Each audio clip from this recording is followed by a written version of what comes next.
Lord of the Mysteries Chapter 601. Translator, Atlas Studios. Editor, Atlas Studios. Above the grey fog, Klein leaned back into his high-back chair and held creeping hunger. He remained silent for several seconds. Finally, he released the psychiatrist's soul according to the specific steps. A tall figure quickly appeared by the side of the bronze table. It was a woman whose face looked somewhat blurry. Her pain and distorted feelings was apparent. Klein looked at her and asked her as though he was chatting with her, "Do you still remember who you are?" In the mysterious space, he could directly channel her spirit. The psychiatrist's enmity reduced substantially as she smiled bitterly. "Of course I remember. I was a member of a secret organization and was planning to meet a friend in Tuscata Island, but I ended up encountering pirates on the way. Although I used my powers to resolve the disaster, the pirates who escaped informed Chilangos of the corresponding situation. In order to obtain my powers, he deliberately changed course and intercepted our ship. You can probably imagine what happened after that. Thanks to his meticulousness, I was killed instantly, unlike the other female passengers who encountered things that were worse than death." Klein fell silent for a few seconds before nodding slightly. "Do you know of the ancient book known as Grosel's Travels?" He believed that since Grosel's Travels came from the dragons, it was possible that the psychiatrist had heard of its name or the corresponding information. The female psychiatrist thought over it carefully before shaking her head. "I'm sorry. I've never heard that name before." Klein no longer bothered with the topic and switched to asking, "Since you're about to dissipate and gain eternal peace, do you have any last wishes?" The psychiatrist lowered her head and chuckled. "I wish to be revived." "All right. I know that this wish cannot be satisfied. Everything else isn't necessary. I've been dead for years. My family and friends have probably already received news of my death. Informing them again of my death will only dig up the pain of those memories. Let's leave it at that. Thank you. That should be it." Her figure quickly dissipated and vanished, leaving behind a huge golden iris that could expose the thoughts of everyone's hearts. This was the beyonder characteristic of a psychiatrist. Klein sighed and began pondering over the details of what the psychiatrist had said. She was visiting a friend at Tuscata Island alone without any family. Tuscata Island is located at the easternmost front of the Sonia Sea, and it's south of the Gargas archipelago. That's the easternmost colony of the Lun Kingdom, while the Gargas archipelago belongs to the Faysac Empire. What kind of friend would be there? What kind of friend is worth visiting after taking such a long trip? Although she only said that she's from a secret organization, the chances are that it's the psychology alchemists. Was she out on a mission? Klein respected the deceased and didn't wish to dig out her secrets, so he didn't probe deeper. Without any clues, he quickly stopped thinking about such matters and considered something else. "After hunting down Wormtongue Mythic King, regardless of the reason, I have to leave Bayam for the time being. I've really done quite a bit in the City of Generosity during this period of time. Yes, I'll participate in about 3 Beyonder gatherings and confirm whether there are the main ingredients of Nimblewright Master before leaving." Klein rapidly made a decision and conjured a scene of the world praying. Covering it with the grey fog, he threw the scene to the crimson star representing Miss Justice. Audrey was standing on the balcony on the 3rd floor looking at the nearby village. The rooftops were mainly brick red in color as they showed depictions, abstract pictures, or real pictures of dragons. Suddenly, the familiar endless void surfaced in front of her eyes. Amidst the grey fog, a blurry figure was standing high above, praying to the god above. "Honorable Mr. Fool, please inform Miss Justice that she can make preparations for the transaction." "I can make preparations for the transaction?" He has obtained the beyonder characteristic of a psychiatrist? But he still didn't have one yesterday. The world's efficiency shocked Audrey as she nearly forgot to thank Mr. Fool. Thankfully, she was no longer the green and naive lady from before. She had been exposed to several major matters and rapidly calmed her mind as she sincerely thanked him. She passed on the message for Mr. World to wait another 2 to 3 days as she was preparing to pay off the money she owed to Mr. Fool's Blessed.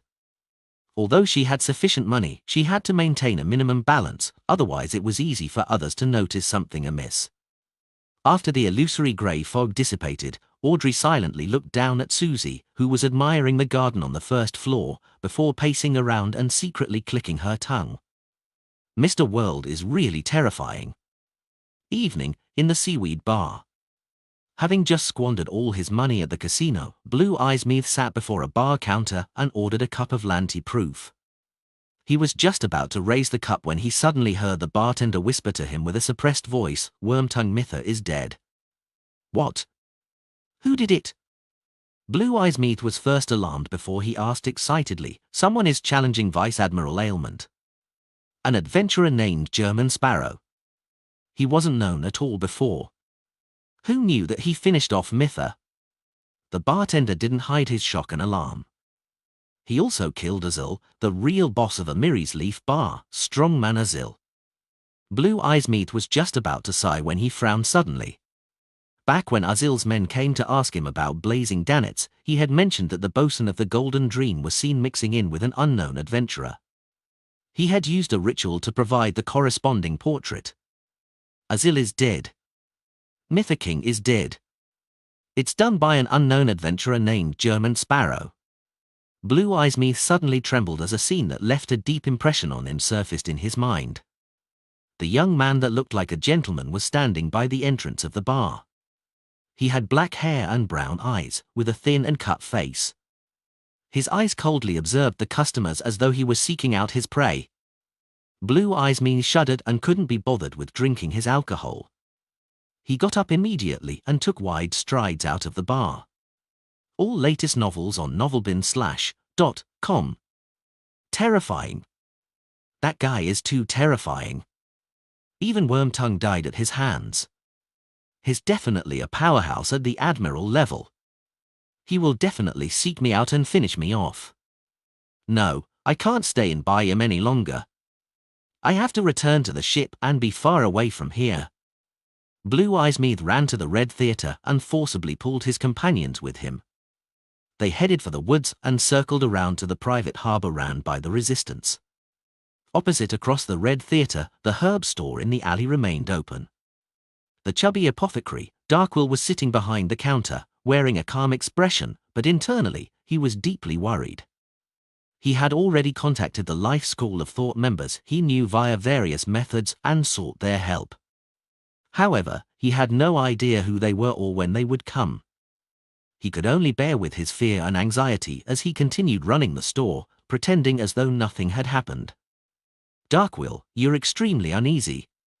The chubby owl flew over from an unknown location and landed on the counter. "There's no need for you to remind me.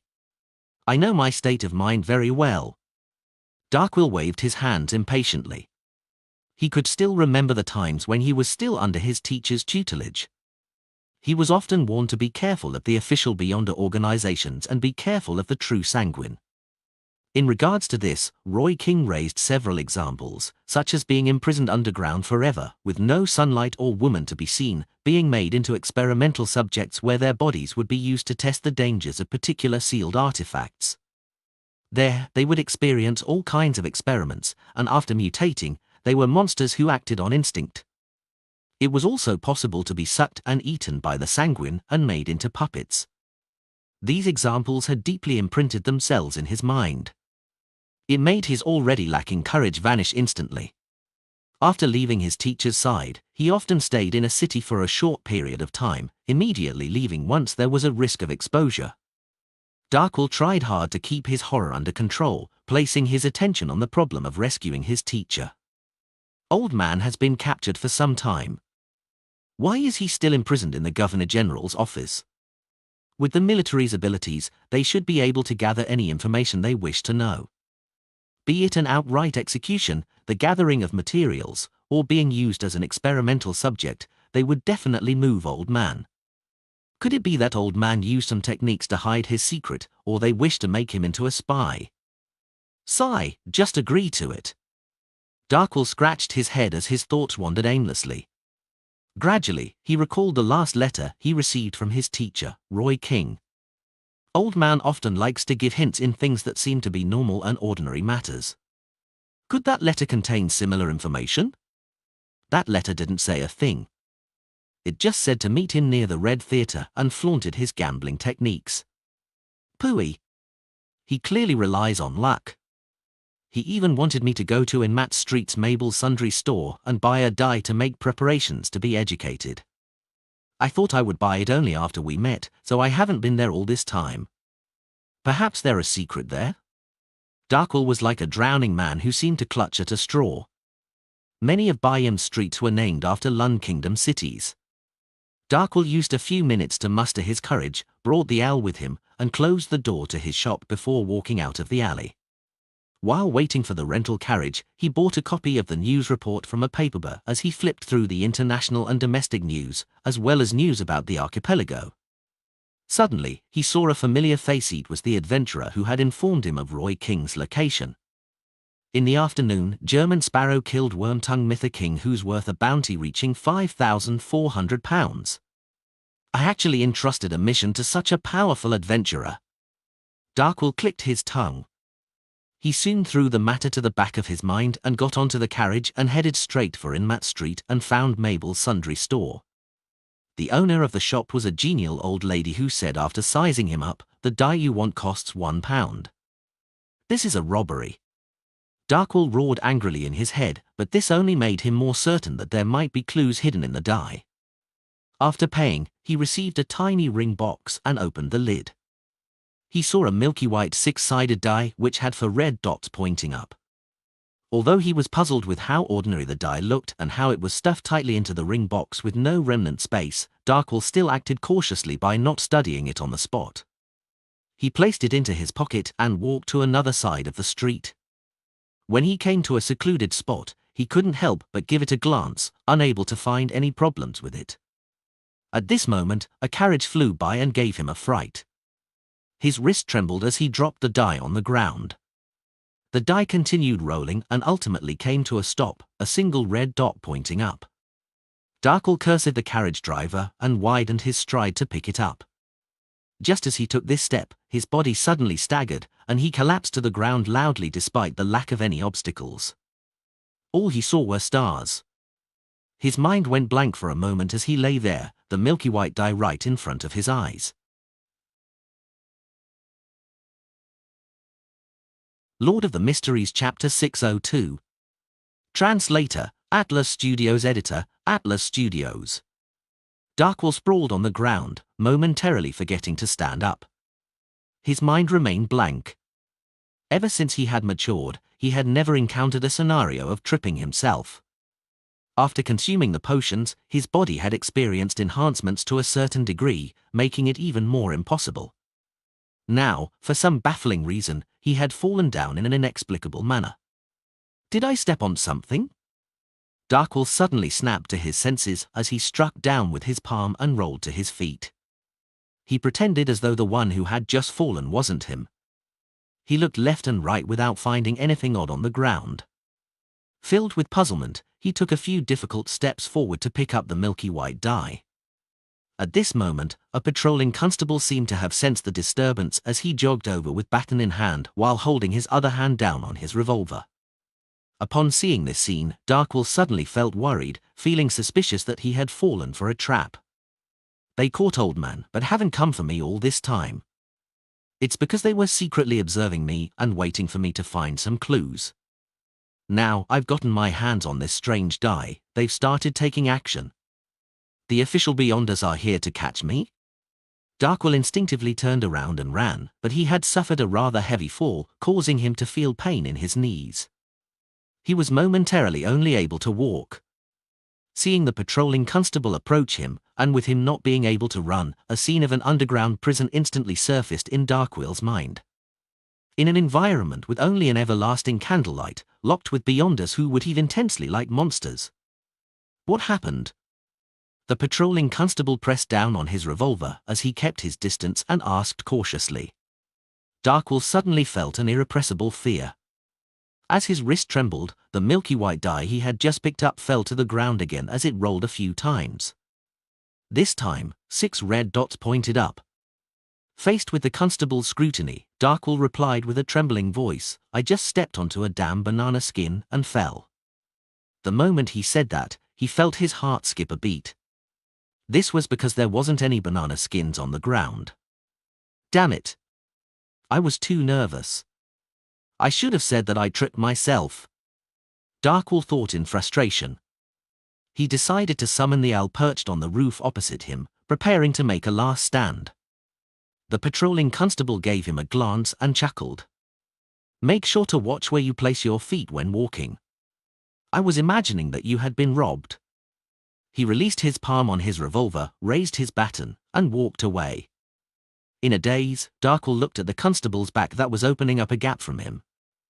He wasn't sure how the constable had so easily believed his excuse that was filled with mistakes. He retracted his gaze and looked at the milky white die which was sitting on the ground in silence. He slowly frowned. "I'm not pure Lonese. The constables here don't need to suck up to me. Could it be all thanks to this? Be it my strange fall or my weird way of convincing the constable, it was all because of this? Is this that important sealed artifact which teacher was taking care of?" Darkwell quickly made certain connections as he carefully proceeded forward. He picked up the die again and stuffed it into the extremely tiny ring box. In the box, the die had no room to roll. Signaling to his owl, Darkwell picked up the news report copy, stopped a rental carriage, and hobbled up. His destination read theatre. The carriage smoothly proceeded forward. Because dusk was setting in, the street lamps which were relatively far away didn't illuminate the area much. He wasn't in a rush to study the ring box or the die inside. He patiently waited until he returned home. After entering the herb store and heading up to the residential area on the second floor, he lit the wall lamp and chased the silly bird out of his room. He sat in front of his desk and repeatedly checked on the ring box and milky white die. Finally, he took out a folded piece of paper about the length of a finger segment from the bottom of the ring box. Darkwell inhaled silently as he quickly spread open the piece of paper and discovered that there were 3 paragraphs written in ancient Fasak. "If I didn't appear 3 days after the appointed time, then I must have been betrayed and have been arrested. Therefore, do not seek out help from the other members of the school of thought. This is because I'm unable to determine who did it. This will bring you great danger. There is only one thing that you need to do. Bring the die to Oravi Island and hand it to the bellman, Carnot, in the port city. My teacher, Ricardo, is hidden there. The subsequent matters will be handled by him. Don't worry that I'll divulge this secret. Once I finish writing this letter, all relevant memories would completely disappear.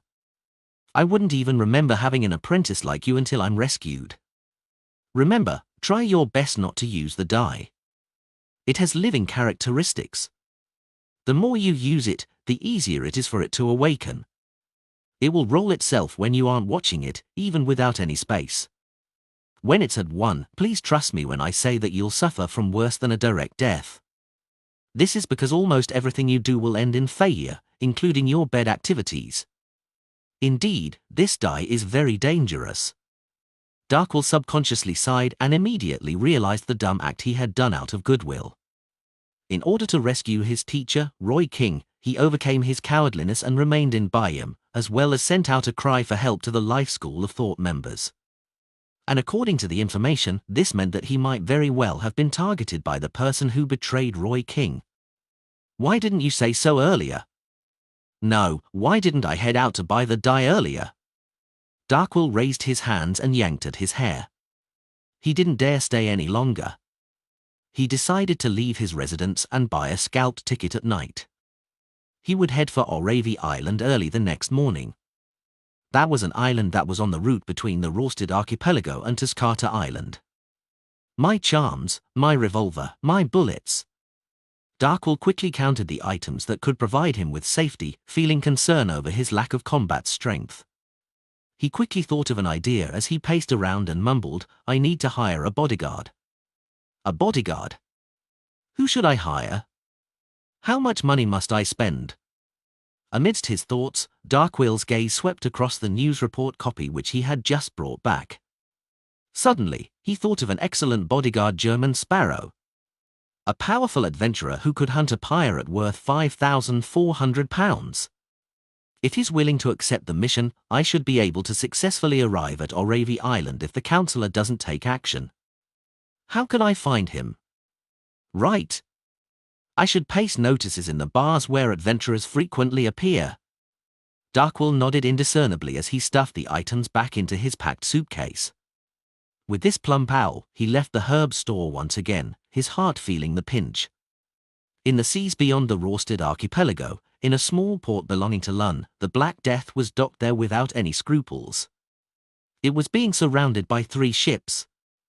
Vice Admiral Ailment Tracy, who had just taken a hot bath, wore a loose man's shirt, and she finished the final treatment for her mostly recovered wound. To a demoness, scars weren't a thing. At this moment, the blonde female attendant knocked on the door and entered the captain's cabin after receiving permission. When she saw Tracy, her cheeks flushed red as she moved her gaze away. "Captain, a telegram was sent from Byam to the port over here. Mitha, our third mate, has been killed." Tracy stopped her actions as her expression sank. She asked hesitantly, "Do you know who did it?" She had sent Worm-Tongue Mitha to Byam to investigate the assassination attempt on her, firstly as a form of punishment for his dereliction of duty, and secondly, to spread the news that she was heavily injured so as to lure others who harbored malicious intent into attacking her. She never expected Mitha to be able to make any breakthroughs or developments in a short period of time. After the demigod addressed as Death Consul by the demoness of Unaging visited her, she had deliberately concealed this matter and didn't quickly inform Mitha. She allowed the punishment to continue as she felt that it was naturally for the best if his investigations turned fruitful. Even if there was nothing, she wouldn't be too disappointed either. She never thought about the possibility of Mitha being placed at risk, as it was a part of the punishment. But to her surprise, Mitha had been killed so quickly. The blonde female attendant handed over the telegram and said it was done by an adventurer named German Sparrow. It can be confirmed that he had used a beyond a power similar to Dragon's Might. German Sparrow. Dragon's Might. Heh. Chilangos also knew Dragon's Might. He likely grazed a psychiatrist or hypnotist with creeping hunger. Tracy sneered after receiving the telegram as she spoke to herself. She was quite certain that German Sparrow was the enemy who had disguised himself as Helen to attack her. Furthermore, he had been using the faceless powers which Chilangos had grazed. Visit novelbin.com for new novels. Creeping hunger is with him, and he has an ancient demigod, who Mother addressed as Death Consul, backing him. Does this mean that Chilangos was really killed by that Death Consul? Tracy muttered silently as she waved her hand to send the blonde attendant out. After the door to the captain's cabin closed, she chuckled to herself. If I were to divulge this information, the organization that ordered Chilangos to assassinate Duke Negan would definitely be very interested. For a brief moment of time, she really had the urge to do so, but her rationality stopped her. This was because it meant that she would directly offend the Death Consul. And with the single chance of him being recognized as the murderer, she would immediately be suspected of divulging the information. When the time comes, unless I hide back at Mother's side, I'll be under the shadow of death at any moment. I'm not afraid of other saints. They will have to find me before they can attack me. Besides, there will definitely be some indication of that, and a significant amount of time is needed. I will have sufficient chances to escape danger, but the Death Consul can travel using the spirit world. As long as he determines my location, he will quickly appear beside me. Tracy bit her lip as she thought in depression.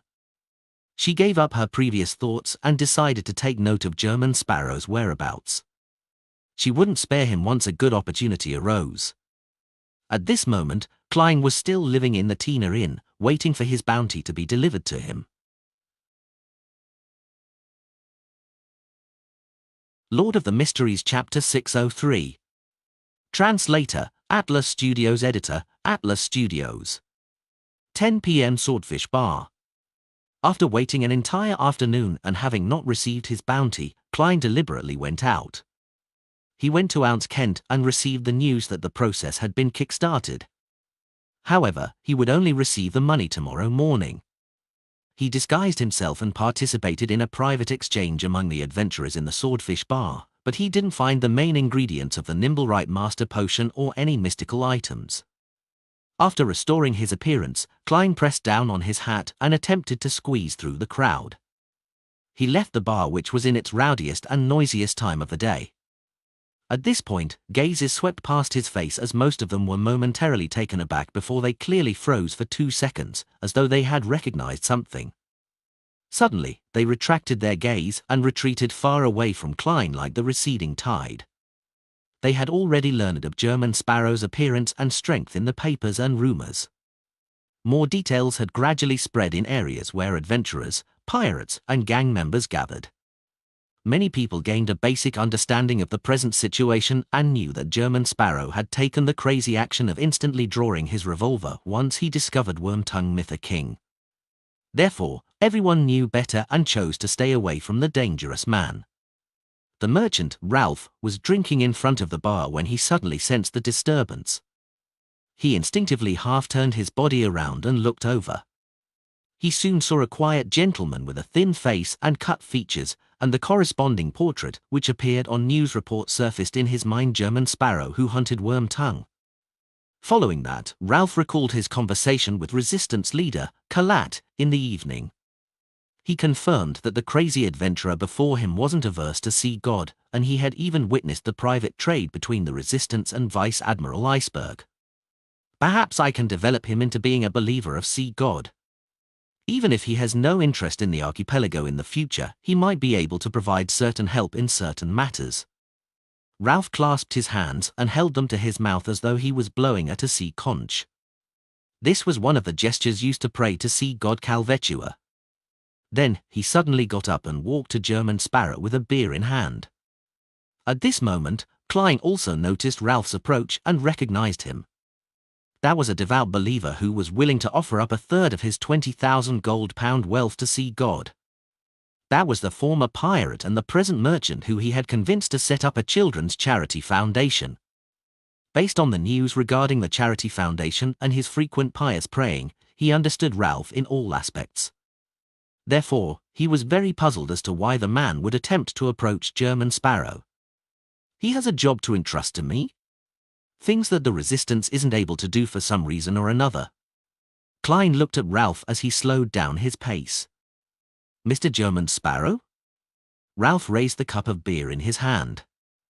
Klein nodded and maintained his persona by saying, I don't know you. Ha ha, it's always so simple to get to know each other among adventurers. Perhaps a cup of beer is all it takes. Ralph pointed at the bar counter. Are you interested in a drink? All right, Klein was deeply puzzled as he answered simply. They sat in the corner of the bar as he ordered a cup of Southville beer. As he drank, he looked at Ralph without saying a word. Being stared at silently by a powerhouse at the level of a pirate admiral wasn't a good experience.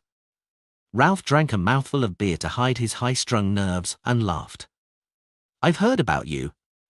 Before what you did today, I know that you're a true gentleman that shows no discrimination towards the natives of the colonial lands. Different things to say flashed through Klein's mind as he finally decided on a few sentences that corresponded to his persona. Get to the meat of the issue. Ralph nearly choked as he cleared his throat. Do I have the honor to introduce you to our god, the savior of the archipelago, the blessed of the sea, Calvetua? As you know, the sea is so vast. The storms are that terrifying. It's impossible to guarantee that one can defeat the various difficulties at sea and live on, even for the four kings. We need a god that can respond to you and hold authority over the sea and storm. Introducing me to myself and then getting me to believe in myself. Klein resisted the urge to twitch the corners of his face as he turned to say, I'm more interested in whether you have any mystical items, the kind that has powerful offensive strength. Ralph revealed an honest smile. We don't have any. However, as long as you piously believe in sea god, there might be a day when you would be bestowed with one. I don't have one. Don't make promises for me. Klein instantly found it amusing and laughable. He felt that he couldn't carry on the conversation. Hence, he downed his half-filled cup of Southville beer and said, I'll consider it. He was about to leave when the bartender suddenly came over and squeezed a smile.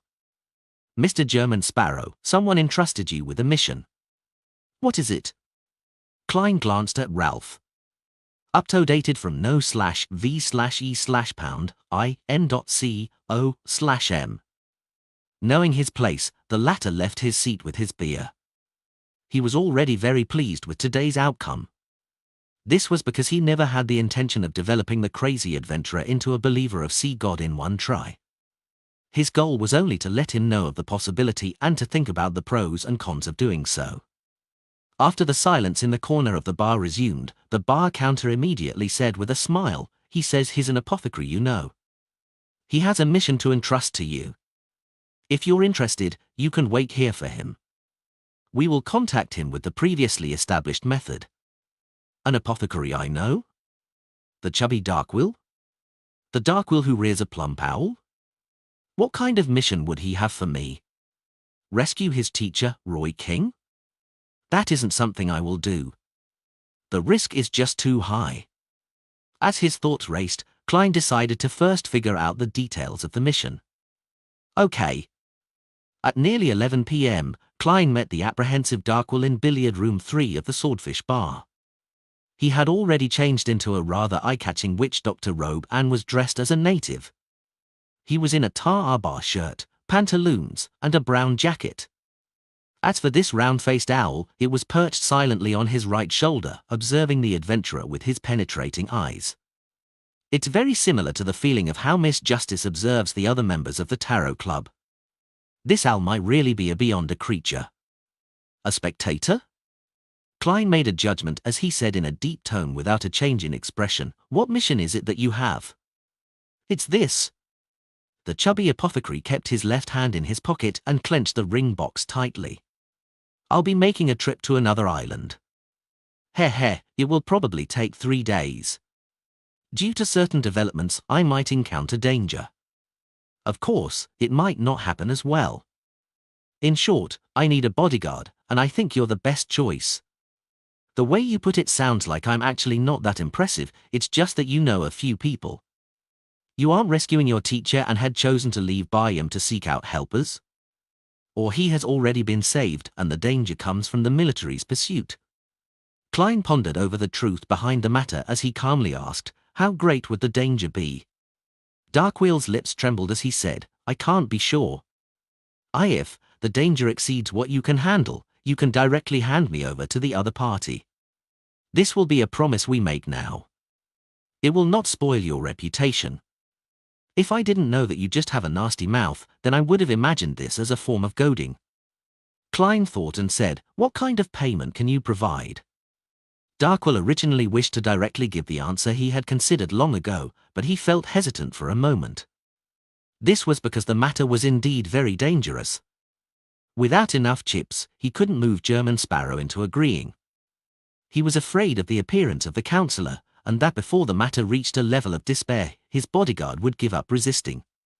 This was also the reason why he had to hire a powerhouse. Klein glanced at him and coldly said, "You can first consider it for a moment. I'll use the washroom. Tell me your answer when I'm back." With that said, he turned around and walked to the door. Pulling the handle, he stepped outside. The way he responded made him seem experienced, having the coolness and coldness of an adventurer and bounty hunter, but in fact, he wasn't really giving the chubby apothecary time to think. He was only finding an opportunity to head to the washroom to divine the matter above the grey fog. This was key to whether he accepted the mission. Once he left the billiard room and arrived in front of a washroom, he got in line before finally getting an empty cubicle. When he entered, he frowned as the dirty environment and disgusting stench left him grossed out. He nearly turned his head and left. He held back his disgust as he pulled the flush lever in contempt. As he sighed at the terrible environment for his divination, he took 4 tiny steps counterclockwise and began the ritual. Inside the billiard room, Darkwill agilely went to close the door after he saw German Sparrow's back completely disappear. He asked the owl on his shoulder, "Will he betray me?" "No," the owl mumbled. "Also, when asking me questions, be polite. Call me Mr. Harry." The fat on Darkwheel's face trembled. "Mr. Harry, what kind of payment do you think he will accept? I can't see through him." "He's good at concealing his emotions," the owl said frankly. "Darn Mr. Harry." "No, darn silly bird." Darkwheel cursed inwardly as he paced around and considered the chips he could offer. After a while, Klein returned to billiard room 3 and asked, "Have you thought it through?" He had already divined above the grey fog that the mission's danger was acceptable, and he happened to plan on leaving Bayham for the time being. £800 for 3 days, as well as our friendship. "I'm referring to the friendship of my teacher and his friends," Darkwheel said without confidence. Klein remained silent for a few seconds and said, £1,000 for 3 days. "In addition, your organization needs to help me obtain a mystical item with powerful offensive abilities. I will pay in cash based on a reasonable price. £1,000. How could I have that much?" Darkwheel hesitated for a moment before saying, "I'll pay an advance of £300. The rest will be paid by the person I'm looking for when we arrive at my destination." He planned on getting his teacher's teacher to pay the rest. Klein nodded slightly and said, "Deal." Darkwheel immediately heaved a sigh of relief before puffing his face and said with a smile, "Can I believe that the protection is in immediate effect?"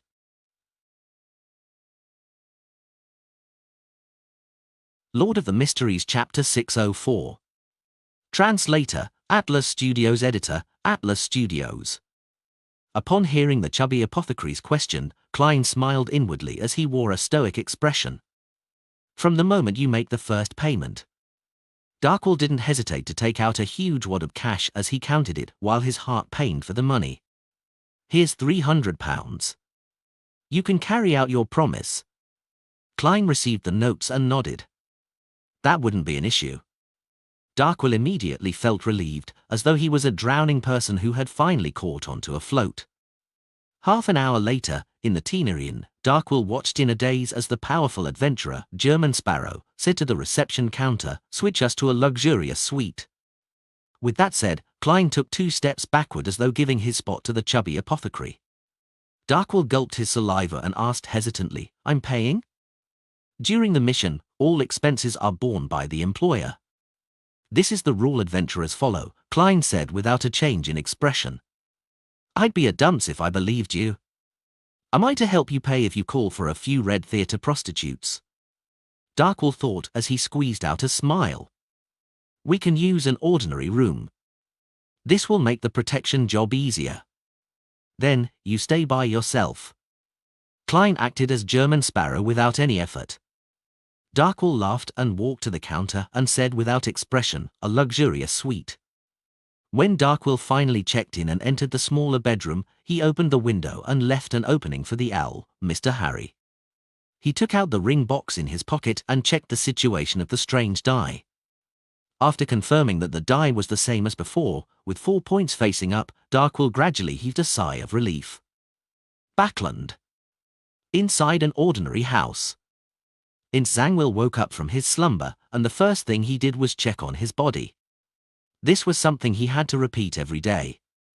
This was because he had no idea what kind of stories 0-08 would compose after he slept, bringing about unknown accidents. After confirming that he wasn't injured, Zangwill wore a pair of bright leather boots and stood up. Without any surprises, he saw 0-08 silently sitting on his desk as though it was an ordinary quill. However, it had been locked in a metal box that was covered with symbols and magic labels. Zangwill walked over with a heavy heart and grabbed 0-08. He flipped open the notebook beside him and discovered that there was another page of text. Zangwill couldn't recall what he had done last night, but he acutely sensed some problems. He looked into the mirror and found his reflection somewhat unfamiliar, as though his body had given birth to another Zangwill. He looked down and saw there were obvious abnormalities under his fingernails, but he couldn't recall what he had done the previous night no matter how hard he tried. After seeing this description, Zangwill instinctively looked at the full-body mirror in the room. He saw that he was still blind in one eye. His classic chiseled face didn't have a single wrinkle, but there was a smile lingering at the edges of his mouth. It formed a stark contrast with his heavy gaze. At this moment, Zhangwil felt that his face was a little livid. He had eye bags, and it was matched with the smile he couldn't understand. He appeared sinister, vicious, and strange. He lifted his hands, lowered his head, and saw black stain blocks under his fingernails. It was as though he had spent half the night digging up roots in the garden. Although he had switched from the death pathway to the evernight pathway, and he had become a night watcher, Zhangwil didn't lose the beyonder powers he had from before. He was still a powerful spirit guide, a spirit guide in the domain of dead spirits. Therefore, he immediately planned to communicate with the spirits inside and outside the house to figure out what had happened last night. At this point, he saw the final passage on the notebook through the corner of his eye. Zhangwil attempted to channel spirits, but sadly he realized that it was to no avail. It was as though a person of a similar profession had wiped out all clues. He was very worried, unaware of what he had embroiled himself with the previous night. Zhangwil's expression turned heavy as he attempted to channel spirits.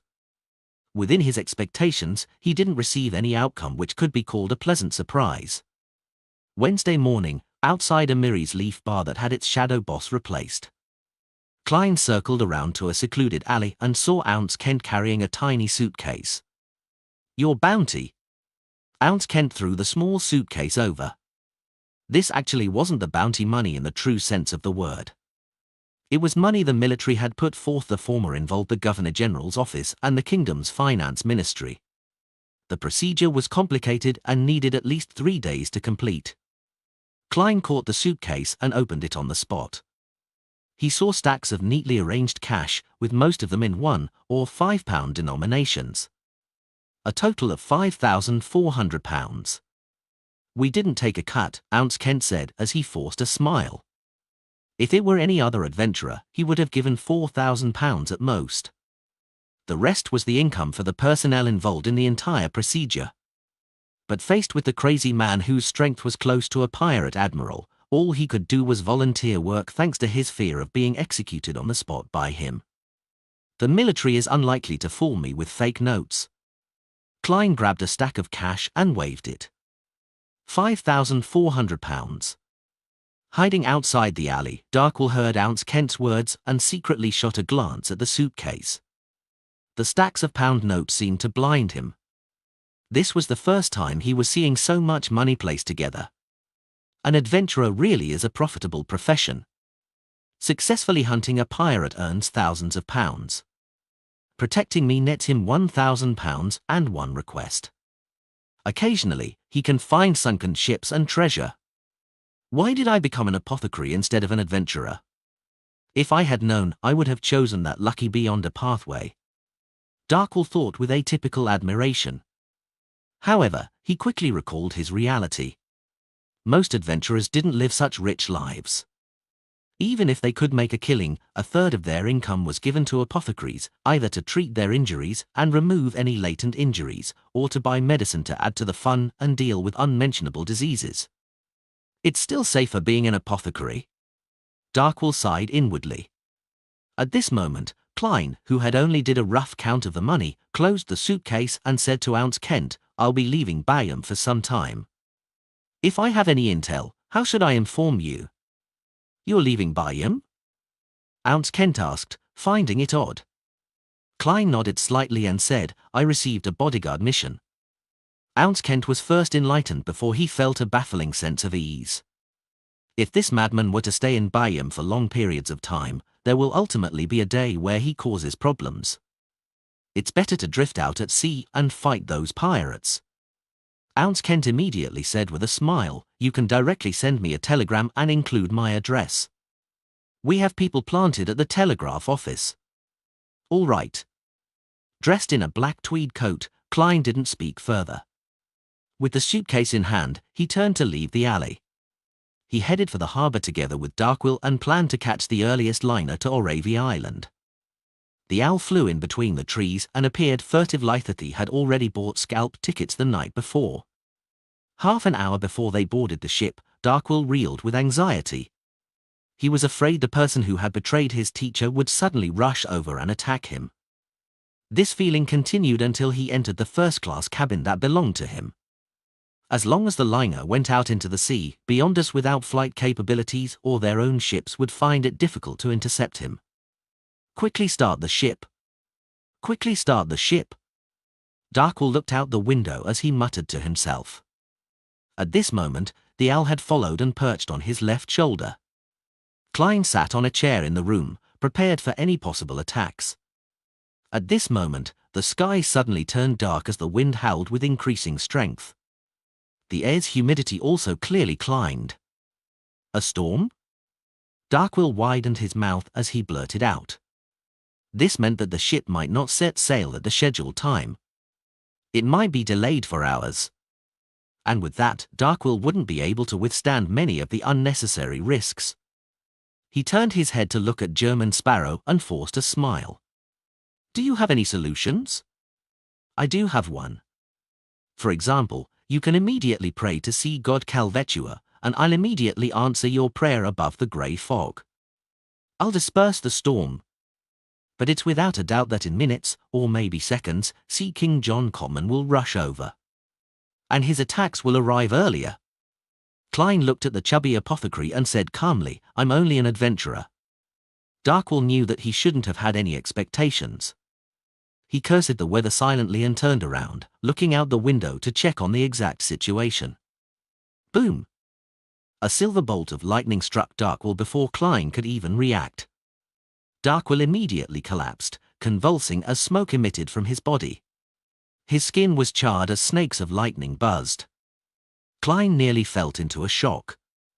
This was the first time he was seeing someone getting struck by lightning during a storm. Visit novelbin.com for new novels. That's way too unlucky, right? He briefly forgot to rescue Darkwell. The owl, Mr. Harry, was similarly stunned for a few seconds before it screamed, Quick! Quick! There's a bottle of medicine in the second secret pocket on his left. Feed it to him. This owl can talk. Klein pricked up his brows, took a few steps forward, bent down, and found a bottle of blood-red medicine. Then, he poured it down Darkwell's throat. After a few minutes, Darkwell finally regained his senses. As charred black skin peeled off, he stood up with great difficulty.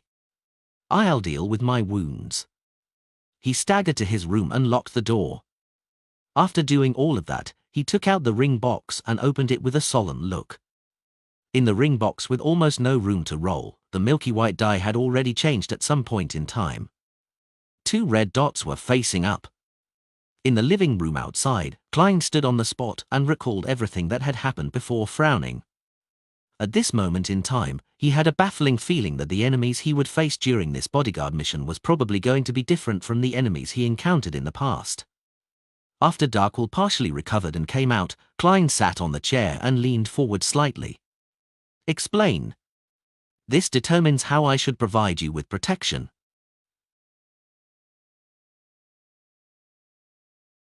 Lord of the Mysteries Chapter 605. Translator, Atlas Studios. Editor, Atlas Studios. Upon hearing German Sparrow, Darkwell's first reaction was to reveal everything about the strange die. He wanted this adventurer, that he had spent huge sums of money on, to grasp the problem at its root so as to effectively ensure his personal safety. But on second thought, he recalled his teacher's exhortations.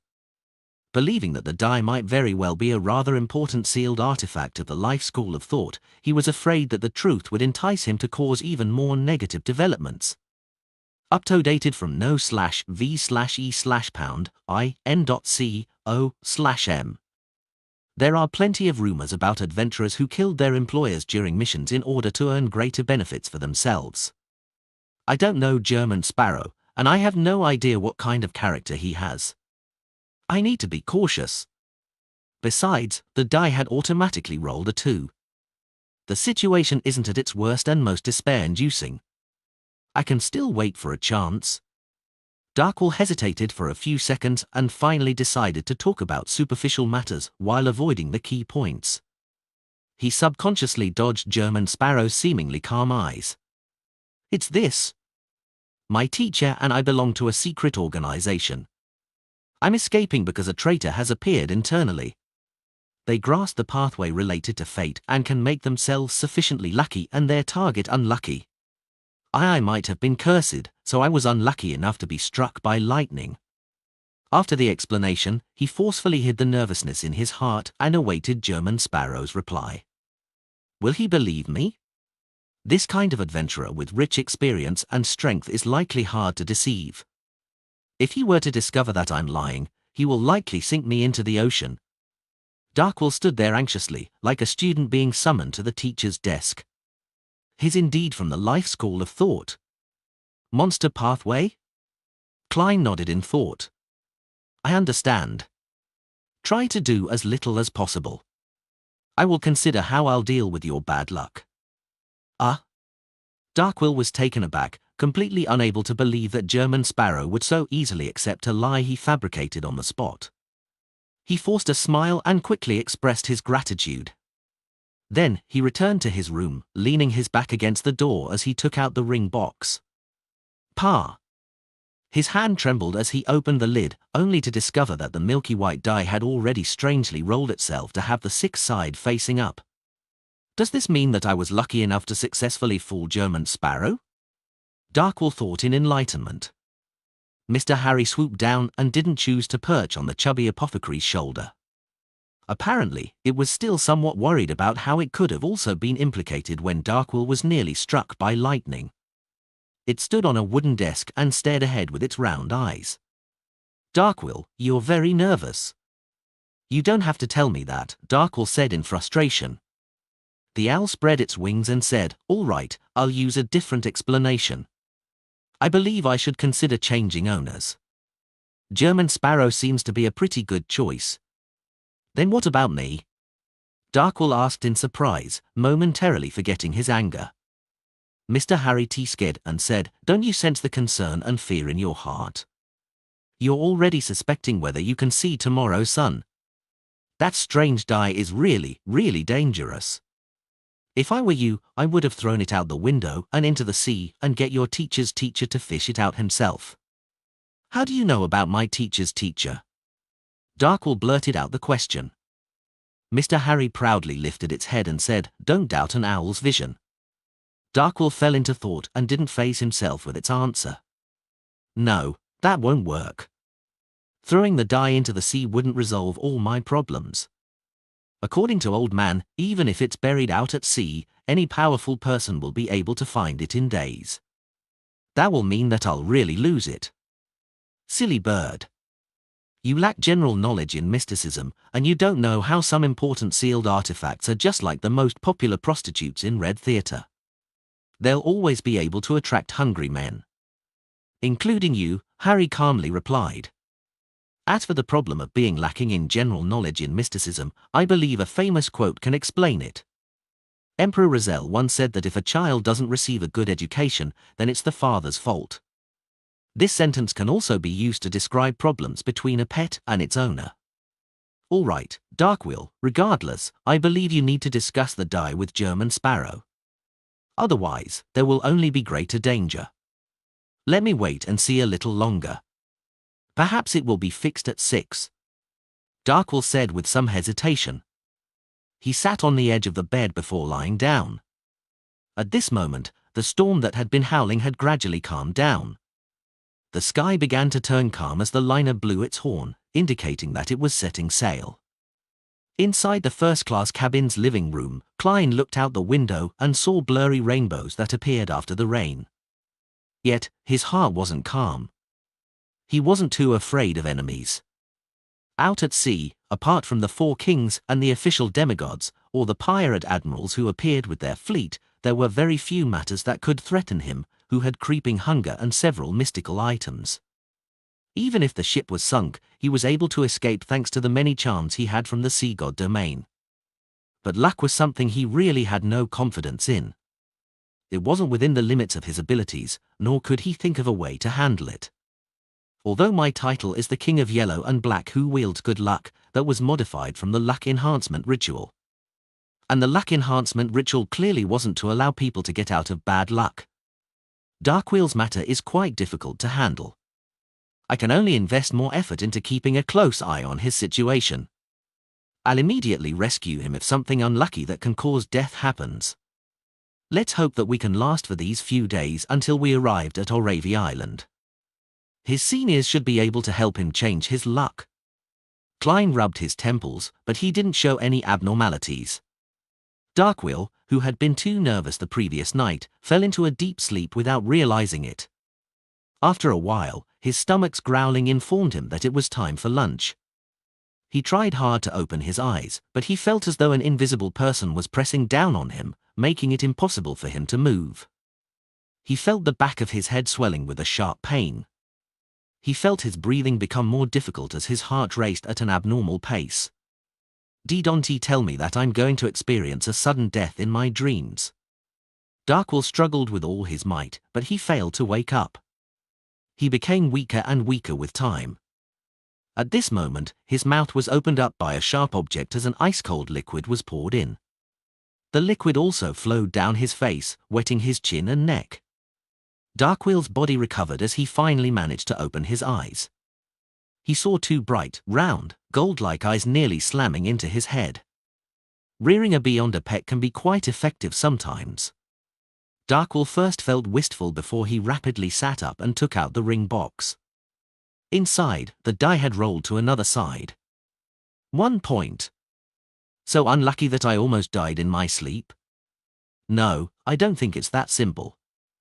It seems to magnify certain probabilities such as the chances of being hit by lightning or the chances of experiencing sudden death while asleep. No, this can't carry on. If this continues, I'll definitely die. Darkwill thought in hysteria. Horror quickly overwhelmed his thoughts as he spurred his hand to hold onto the ring box and rushed to the door. Perhaps as a result of nearly suffering a sudden death, he was lacking in strength. He could hardly twist the handle. Help! Help! Mr. Harry screamed sharply. Bang! The door was opened, slamming into Darkwill's head. If Klein hadn't controlled his strength, the chubby apothecary's head probably would have cracked open with blood spewing out everywhere. Without even rubbing his bruise, Darkwill frantically shouted, "It's this! It's this! It's this die that gives me bad luck. When it's at 1 point, I'll fail at everything I do." He had already decided to inform German Sparrow of the whole truth, and he looked forward to the powerful adventurer giving him some effective suggestions. He didn't eliminate the possibility of him killing him out of greed, but he had weighed the matter. If he had to make a choice, he definitely chose the one which wasn't as terrible. Telling German Sparrow might lead to death, but not telling him would spell certain death. This choice was no longer something that needed consideration. I don't care if the die is lost. My life is more important. Darkwill thought with righteous indignation. Then, he saw a smile appear across German Sparrow's mouth. Thank you for your humor. The joke isn't too bad. It's not a joke. Darkwill looked down at the ring box and saw that there were no changes to the blood-red single point on the die. See, could it be that even an explanation with plenty of logic will fail? The chubby apothecary suddenly fell into despair. It's real.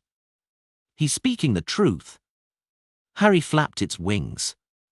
Darkwill, who felt hope arise in him, heard German Sparrow say in a deep voice, "Then why don't you throw it into the ocean?" With that said, Klein politely closed the door and returned to the living room. This fellow must be hiding a secret. I mustn't be fooled by such a clumsy excuse. Klein sat in his chair and waited for Darkwill to describe the situation in detail. Darkwill sat down, depressed. He sat there motionless, afraid of encountering another failure. He didn't notice that the die had already switched its face again to a 3. Before lunch, Klein entered the washroom to clean out his digestive system. After washing his hands, he went above the grey fog in passing, preparing to browse through the prayers of the sea god believers. Just as he sat at the high-back chair of the fall, he suddenly recalled many details as his eyes widened. How could I believe such a weak explanation? Why do I think that it's because of that die? In the past 2 events, it felt like my mind had been clouded. No, it's not that. Darkwill's explanation happened to match certain theories of mine. Therefore, I instinctively believed it to be real and fake.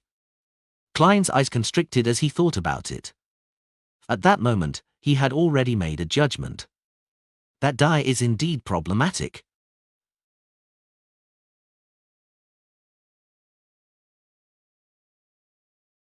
Lord of the Mysteries Chapter 606.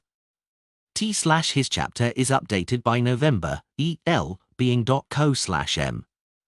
Translator, Atlas Studios Editor, Atlas Studios. Above the grey fog, inside the palace that looked like a giant's residence. Klein tapped the edge of the mottled table as his thoughts revolved around the strange die.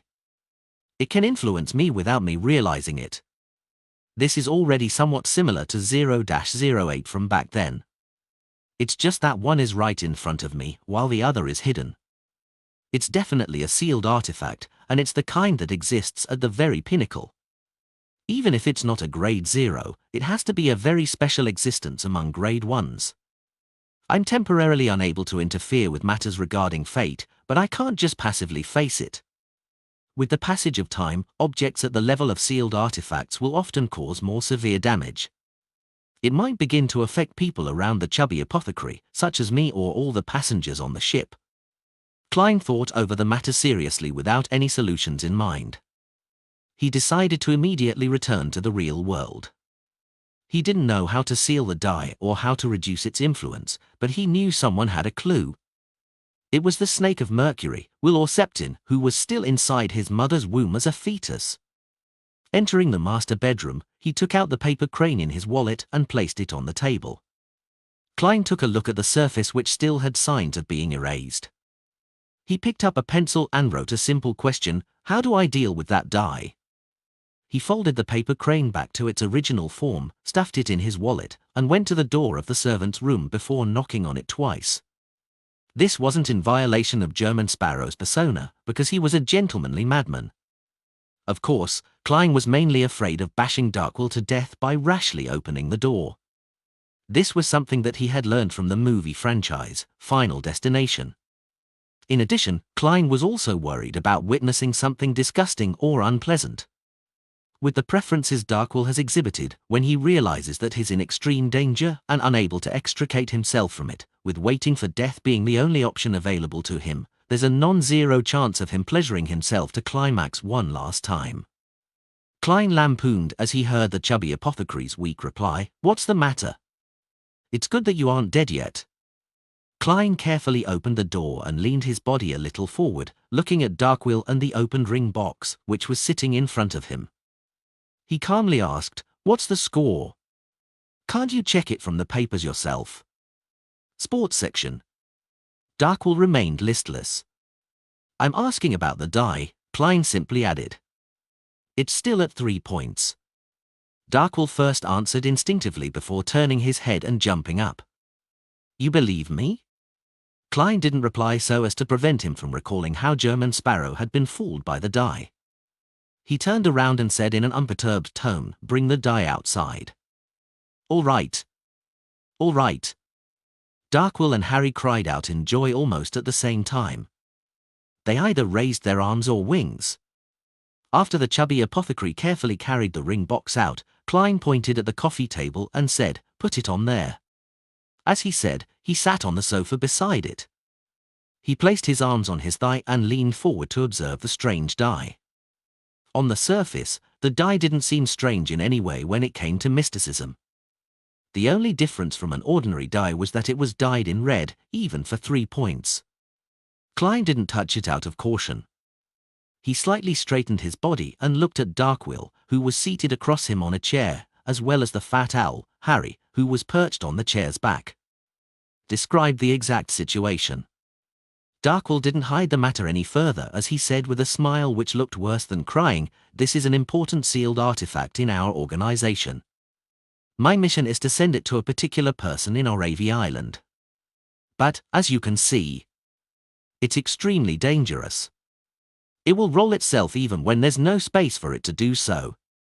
When it rolls a 6, the wielder will be sufficiently lucky. Everything can be done with relatively easy success, just like how my clumsy lie was able to fool you. Don't mention this matter. You will one day be taught a serious lesson because of that mouth of yours." Klein listened with a stoic expression. Darkwell continued, 1 point means that the wielder will be extremely unlucky. Nothing will succeed, you wouldn't believe me even if I were to tell you the whole truth. 2 points should be bad luck of a lesser degree, but as for why it would cause me to be struck by lightning, it's inexplicable. 3 points and 4 points are normal levels of bad luck and good luck.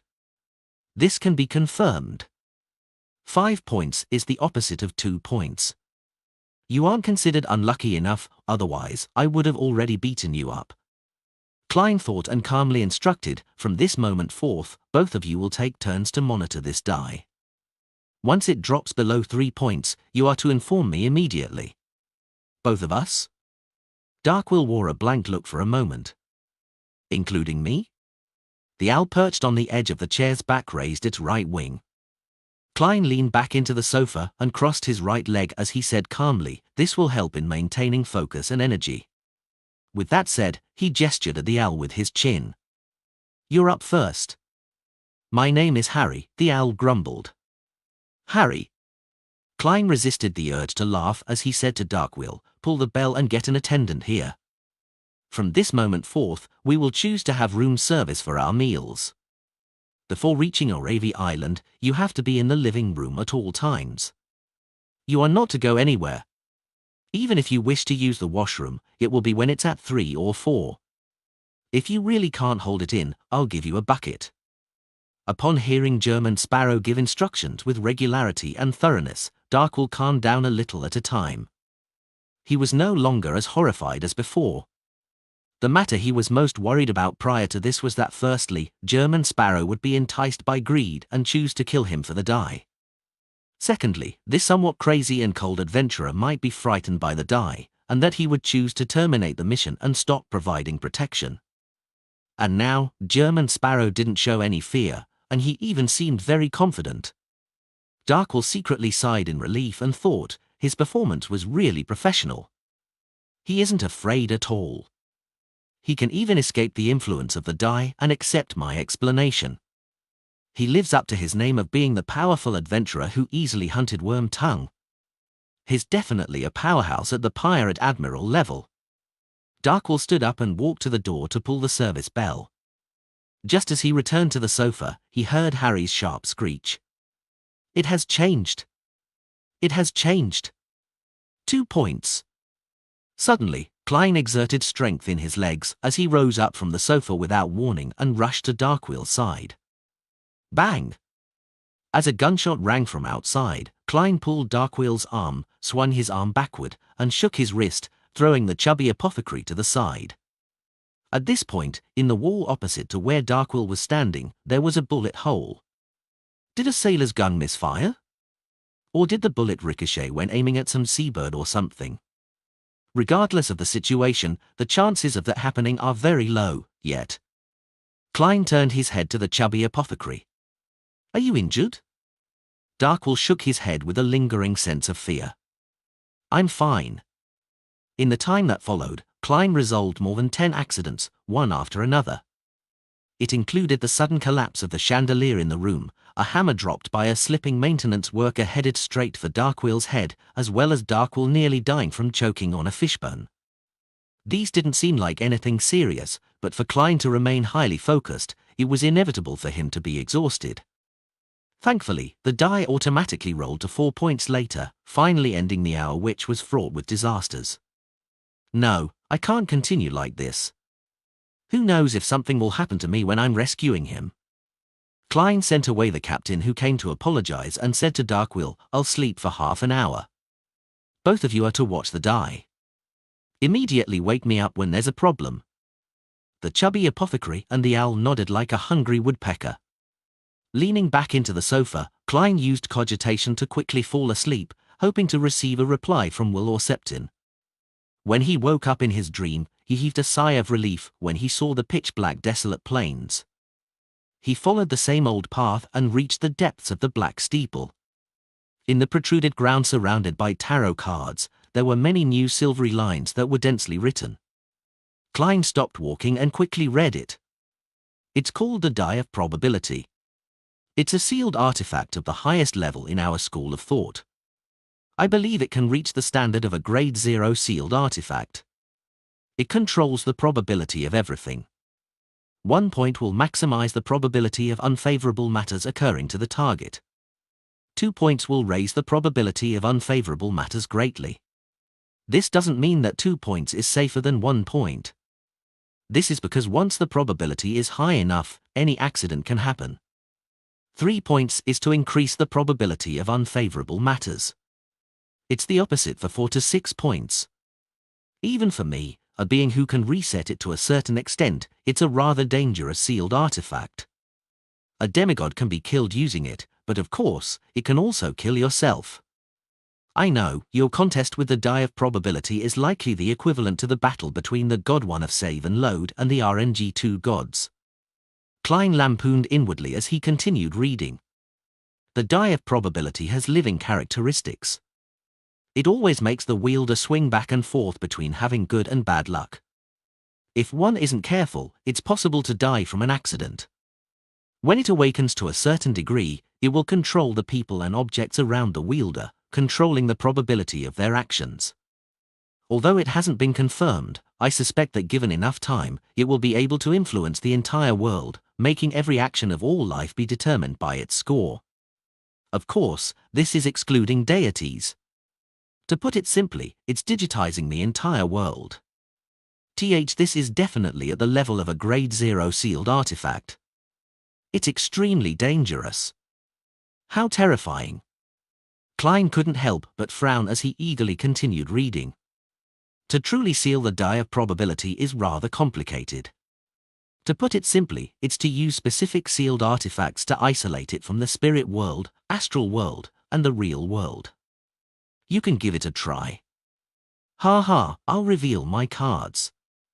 I have long discovered that you can resist my prophetic senses. Perhaps you can use it to seal it. There's another way, but it can only briefly reduce its influence. However, this should be enough to send the die of probability to the hands of someone who can seal it. That method is to use the fact that it has living characteristics. Use an effective method to intimidate it. That way, it will behave, calm down for a period of time. It will last about 12 hours before continuing. After repeated acts of intimidation, the influence it receives will decrease. After a week, it will mark you and madly control your probabilities. Finally, thank you for your help. Sincerely yours, Will or Septin. As expected of a snake of fate, he has indeed discovered my uniqueness. Throwing the die of probability above the grey fog should be able to seal it. But the problem is that a grade 0 sealed artifact with living characteristics might influence the space above the grey fog and chase me away, making itself the owner. Such matters cannot be answered with divination. It will definitely be able to resist, just like 0-08. Klein rejected the idea of using the grey fog. As the thoughts whirled in his mind, he suddenly had an idea. Klein quickly left his dream and woke up. He said to Darkwill, I have a method of suppressing its influence. What is it? Darkwill asked in pleasant surprise. Klein didn't answer and picked up the die of probability, which had 4 points facing up, before entering the washroom. What does he want to do? I remember that in some folklore, the way they treat evil objects is to throw SHT. Darkwill didn't wish to think further. After entering the washroom and locking the door, Klein immediately set up a ritual to summon himself. Following that, he went above the grey fog and brought out the iron cigar case. Then, he picked up the die of probability and opened the cigar case. Inside the cigar case was the all-black eye which came from the nimble right master. Under the darkness, Klein's face was cloaked in the shadows and he watched with a deep and gloomy gaze as he brought the die of probability close to the strange eye. It was a beyonder characteristic which contained the true creator's mental corruption. The corners of his mouth cracked open as he revealed a genial smile and whispered to the die in his hand, Here, let me treat you to a concert. Lord of the Mysteries Chapter 607. Translator, Atlas Studios. Editor, Atlas Studios. The window of the washroom was very high, preventing sufficient sunlight from shining in. It could only barely dispel the darkness, making everything seem gloomy.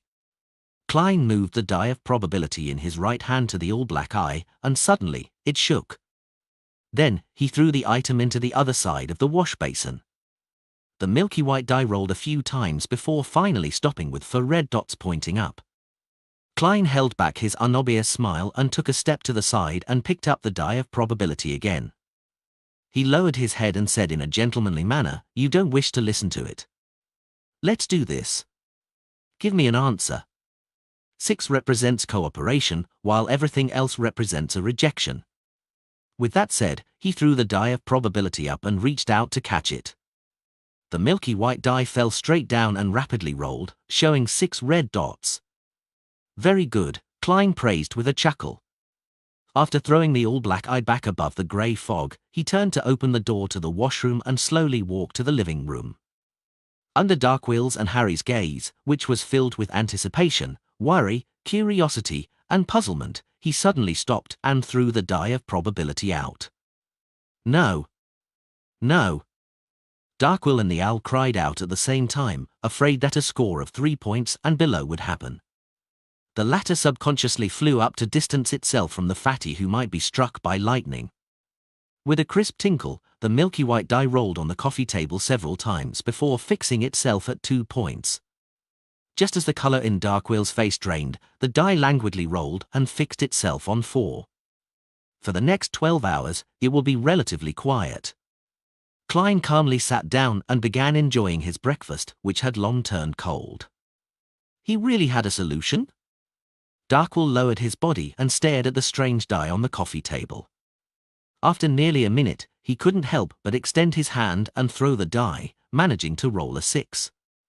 Just as his palm left, the die moved by itself to 4. Visit novelbin.com for new novels. How magical! What method did German Sparrow actually use? Did he really SHT and soak the die inside? Darkwill decided to accept the outcome and stopped thinking of the reason, otherwise, he suspected that he would end up vomiting. Looking up at German Sparrow, who was calmly spreading butter on his bread, Darkwill suddenly felt that with just a promise and £1,000 to hire a bodyguard at this level was extremely worth it. He can definitely be ranked at the same level as any pirate admiral. If a tycoon were to encounter a situation like mine, they wouldn't hesitate to hire him with half their wealth. Thankfully, I only paid £300. The rest will be borne by teacher and the others. Darkwill felt relieved when he realized that he didn't need to worry about the die's random rolling for the next 12 hours. He couldn't help but stand up and stretch his back. He walked to the window and opened the tightly shut window to see the sparse clouds scattered across the clear skies. The endless azure blue sky stirred as it reflected the bright sunlight like it had countless golden fragments scattered in it. This energized Darkwill as he felt a burden be lifted from his chest. Unlike Backland, which would only become warm at the end of February, the Rorsted archipelago was no longer plagued by the cold. Life had returned to this area, facing the sea and the blooming of flowers in warm spring. Klein, who had finished his bread, walked to a spot behind Darkwill and felt like he was an animal who had awoken from hibernation. He didn't recite the poem that flashed past his mind, as firstly, it didn't suit German Sparrow's persona, and secondly, it would probably make Darkwill reflect over Emperor Rozel's poetic talent. Until the evening, the die still didn't roll, but the weather had changed. Strong winds howled as dark clouds gathered. A storm was brewing. This was the most common danger at sea. Even if one took a safe sea route which had been traversed by others, one would occasionally encounter similar situations. It just wasn't as terrifying. Klein looked at the tall waves and the dark sky, and he felt as though the ship was cruising through a mountain valley. By the sides were tall dark blue cliffs that could topple down at any moment. The intense pressure made a mid-sequence beyonder like him feel repressed. He even wished to pray to God, hoping that the liner would cruise through the storm safely. It's no wonder sailors, pirates, and merchants who live on the sea for extended periods of time can't help but respect the Lord of Storms. They would more or less believe in him. Klein sighed in silence. Although he didn't believe the storm that wasn't that powerful could bury a liner which was powered by both sails and steam engines, he still attached caution to the matter by praying to his alternate identity, sea god Calvetua. He was afraid that the die of probability would suddenly go crazy during the storm and roll a one, causing the ship to sink to the bottom of the sea. Therefore, he decided to make preemptive precautions. Klein did believe Snake of Fate will Septin's judgment that the die of probability would be quiet for 12 hours after the first intimidation act, but this was without any additional conditions. He believed that it was more likely that a sealed artifact with living characteristics would deal with situations like a person instead of rules. Hence, he had to take precautions for any troubles it might cause. Stealing a glance at Darkwill and the owl, who were looking somewhat uneasy due to the storm, Klein calmly said, "I'll take a nap. Continue watching the die. Take turns and do not relax." "All right." Watching German Sparrow enter the master bedroom, Darkwill walked to the side of the coffee table and sat down. As he stared at the die, he asked Harry, "What thoughts do you have now?" Harry flew around and mumbled, "Why am I not a petrel?" In the master bedroom, Klein went above the grey fog and summoned the sea god scepter from the junk pile. He held the scepter with blue gems embedded at the top and quickly replied to his prayer. Klein didn't expend too much of his spirituality to calm the storm. This was firstly because they weren't too far from the surrounding seas of the Rorsted archipelago. Such an obvious and exaggerated supernatural phenomenon was easily able to attract the attention of Sea King John Copman, who shared the same domain, or the storm priests on the ships. Secondly, he had to conserve strength to deal with the die of probability. What he did was simple. He augmented the ship with layers of Beyonder effects, allowing it to cruise through the storm stably without any risk of capsizing. Towards a sequence 5 or 6 Beyonder below the rank of demigod, to do something similar to a liner which had hundreds of people on board required plenty of preparations and a complicated ritual. It was only possible by exhausting them, but to a sea god of this domain, it was all simple and easy. A demigod already has inklings of a god. Klein sighed and threw the scepter back into the junk pile, before silently disappearing from above the grey fog. In the time that followed, the ship bobbed up and down like a leaf in the wind, but no matter how terrifying or towering the dark blue waves were, nothing happened to it until the end of the storm. At 4 p.m. on Thursday. Backlund, Williams Street. Force Wall once again arrived here by carriage. She didn't sit in the coffee shop again. Instead, she strolled down the street and observed the pedestrians and surrounding buildings. She also took note of figures with special traits as material for her novel. There really are a lot of foreigners. They're still mainly from Fasak and Intis. One of them is a barbaric and stocky white bear, while the other is a colourful, ostentatious rooster. Force chuckled silently to herself. At this moment, she came to the middle of William Street, where there was an abandoned chapel. Withered vines crawled over its walls, and grey stones were strewn everywhere. With the intention to not waste Mr. World's payment, Force deliberately approached it to check for any abnormalities. She circled around the chapel without discovering anything. Following that, she entered and avoided the disgusting shit and rotten things, and she quickly observed every corner. Suddenly, her gaze came to a stop as she frowned bit by bit. In a particular corner of the half-collapsed ruin, the ground had been dug up by someone. The pit wasn't too big or deep, and there were remnant traces of it being dug with fingers. This should be considered an abnormality, right? Force cautiously retreated and didn't do a detailed investigation. After walking through all of William Street, she immediately returned home and organized the abnormality and material she jotted down together. She then sacrificed it to Mr. Fool and asked him to hand it over to the world. Force didn't conceal anything she saw, even if they didn't seem to have any superficial problems. This was because she knew very well that any abnormality would be judged by the world, and not by herself, who didn't understand the situation.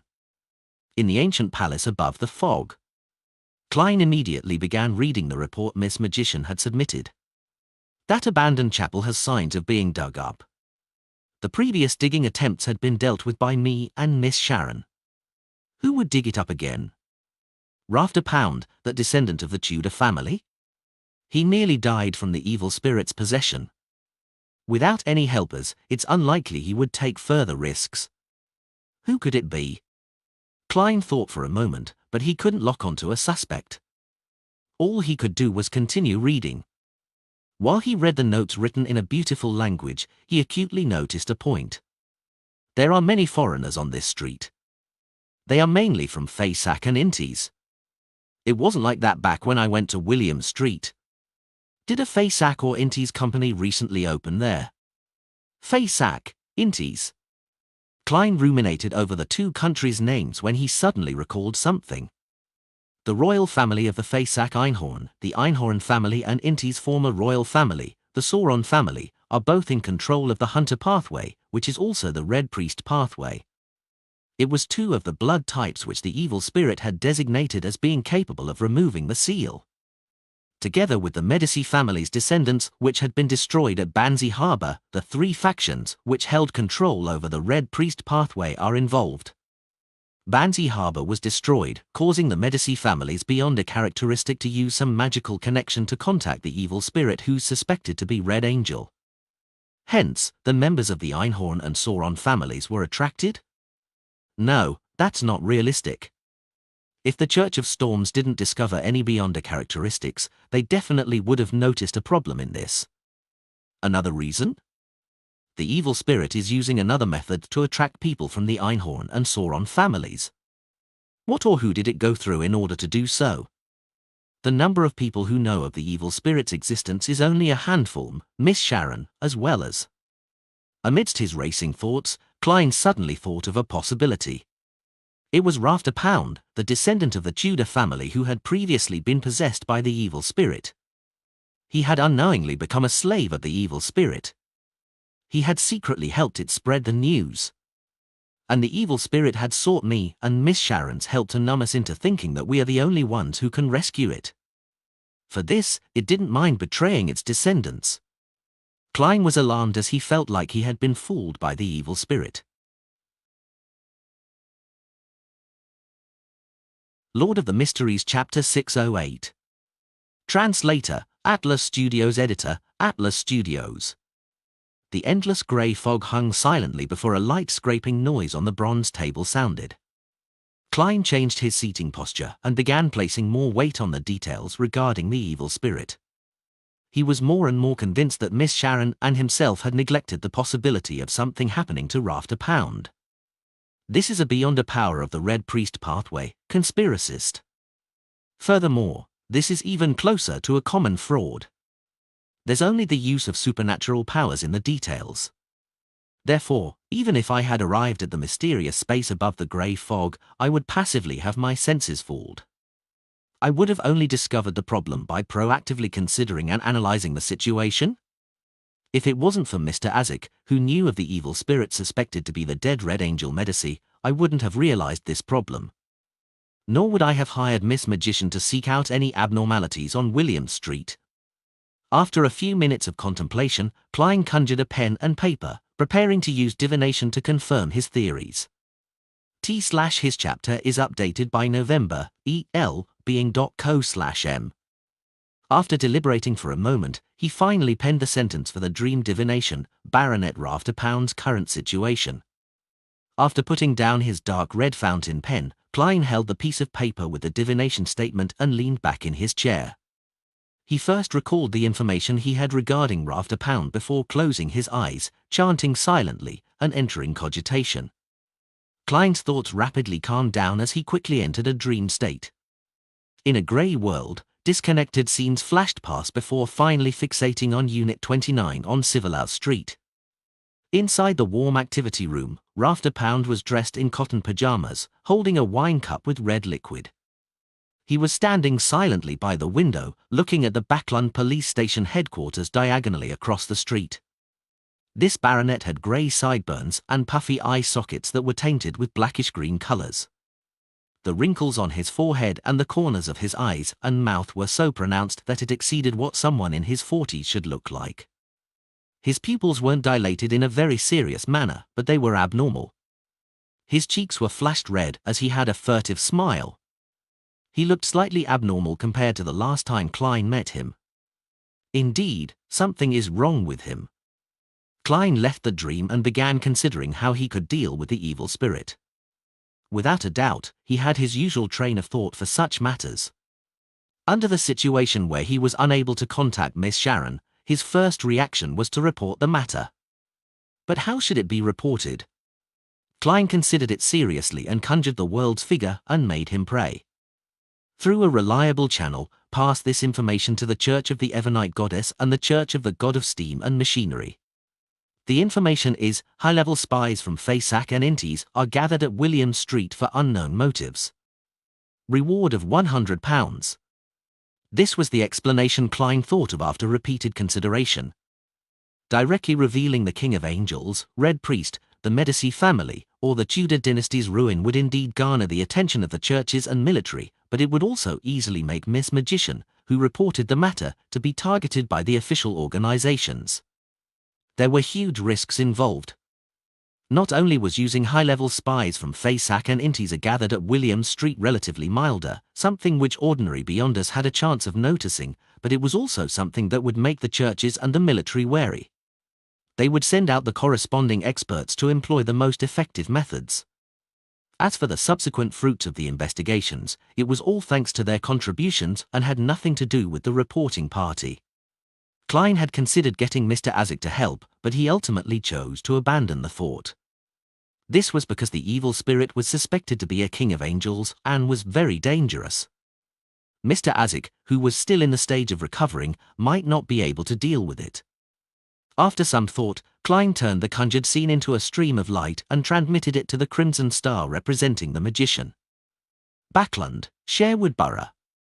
When Force received the response from Mr. World, she was taken aback. "Those are high-level spies from Fasak and Intis?" she exclaimed to herself, believing that there was no way she could have inferred something like that with the information she had provided. However, she quickly felt at ease, believing that the reason why Mr. World had suspicions of abnormalities in William Street was precisely because he had received the corresponding intel of high-level spies. Once he confirmed the appearances of people from Fasak and Intis, it was easy for him to make such a conclusion. Pass this information to the Church of Evernite and the Church of Steam? Isn't that a euphemistic way of saying report? Unfortunately, I won't be able to watch from the sideline, or I'm sure a great show would unfold. Force wasn't a stranger to reporting matters. After all, her housemate and good friend was a bounty hunter. She quickly had an idea, deciding to hand the matter of reporting the intel to the experienced Zio. When she came out of the bedroom, she saw Zio sitting on a sofa. She was flipping through documents about her target, raising her hand to grab at her messy blonde hair from time to time and appearing extremely serious. Force casually picked up an item to embellish her motives and came over to the sofa. She handed over the item. "Here, have a piece of cake." Zio glanced at the cake slathered with a layer of cream. Without losing focus, she raised her hand to grab it.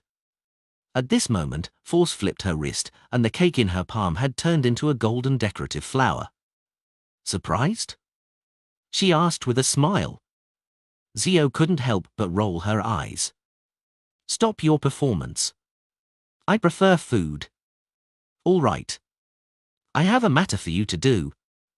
£70. Force smiled as she sat down. After first dealing with the evil spirit's matter, Klein returned to the real world and held a ritual in passing. He brought the radio transceiver, which had been placed above the grey fog for several days, back to his first-class master bedroom. He lay in bed and used cogitation to recover his energy until he was awoken by the tapping sounds. When Klein opened his eyes, the crimson moonlight had already shone in, blanketing the dim room like a veil, as well as the radio transceiver, which was automatically spewing out illusory white paper. "This really feels like a horror film. A shame it's connected to a magic mirror without any moral integrity or bottom line." Klein sat up and walked over. He saw lines of lonies on the illusory white paper. "Honorable existence above the spirit world, your loyal and humble servant, A. Rhodes, has arrived and would like to greet you. Do you have something you would like to test me on? Look at this, look. This is what I call smooth talking. This is what a professional is like." In that instant, Klein really wished to pull Darkwell into the room to witness the magic mirror's art of communication. I clearly have questions to ask it, but it becomes a situation of me testing it. And it even threw in a question. Klein controlled the curling of his mouth as he replied in a deep voice, "Yes. Please speak. The ignorant and limited Rhodes is ready." Amidst the tapping sounds, the illusory paper no longer produced Loney's, but instead produced a fawning smiley face. This is already the emergence of emoticons. This fellow evolves really quickly. Klein directly asked, "Where can I obtain a mystical item which can steal the beyonder powers of others?" The tapping sound suddenly became intense as the illusory white paper quickly produced scenes like a screenshot from a movie. There were places which Klein was familiar with, such as Tingen City, St. Selena Cathedral's Channy's Gate, the black-haired, green-eyed, handsome poet, Leonard Mitchell, a middle-aged man who sat on a sofa smiling at the noble ladies opposite him, and a young arrogant lady who was loitering in the sewers. There were a total of 12 scenes, and finally a line of Loney's text appeared. "These are the ones that you can easily or conveniently acquire one from. There are a lot more, but they are either very complicated or troublesome, or they range at the highest levels, which I cannot see clearly." Not bad. He actually knows to help me filter. This is a fantasy and mystical version of Google. Klein gently nodded and said, "Despite knowing the answer, it's your turn to ask." "You have already answered." Amidst the tapping, a Rhodes's unsurprising answer appeared on the illusory white paper. Klein chuckled inwardly and asked, "Where will Leonard Mitchell be staying for the time being?" The tapping sounds became intense again as one scene after another appeared before Klein's eyes. It was a famous landmark in Backland, a towering Gothic bell tower with a bell of order hanging above. There was a road sign on the road with the words Pinster Street. It was Unit 7 along a row of terrace houses. In it, there was the extremely suave Leonard Mitchell wearing a black coat and red gloves. He was Klein's poet friend who was reading through the dossiers of Lenivus and Capim. This fellow is in Backland, and he's investigating the Lenivus and Capim cases? What the hell? The corners of Klein's mouth twitched slightly as he carefully thought of the clues he left behind in those two cases. The only clue is that Detective Sherlock Moriarty is involved in the two cases. If Leonard enters Daisy's dream, he should discover this point. But I already kept a beard and had a pretty good disguise back then. It's unlikely that he can recognize me in the rather blurry scene in the dream and portraits. As long as he doesn't recognize me, it doesn't matter. What has problems with Sherlock Moriarty have to do with me, German Sparrow? Klein retracted his thoughts and memorized Leonard Mitchell's current residence. 7, Pinster Street, Backland.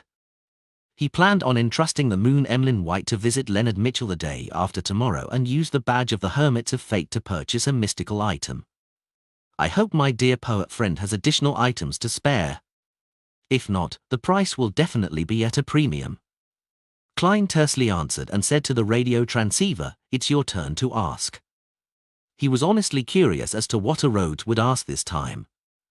Amidst the clacking sounds, the radio transceiver spewed out new illusory paper. On it was a question composed in Loney's, "Great Master, Leonard Mitchell has a huge secret. Do you wish to know?" This can also be considered a question? Klein raised his head in amusement and surprise as he looked at the crimson moon which was silently illuminating the dark sea. Soon, he honestly gave an answer. Yes.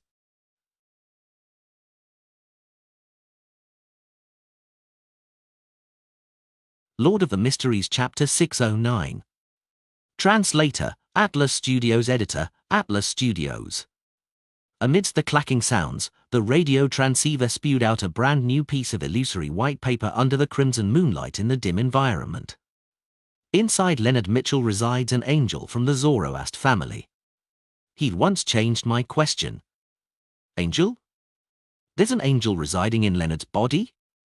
An angel from the 4th epoch's Zoroast family? Although Klein was mentally prepared to hear an incredible secret, he was still shocked by what a Rhodes divulged.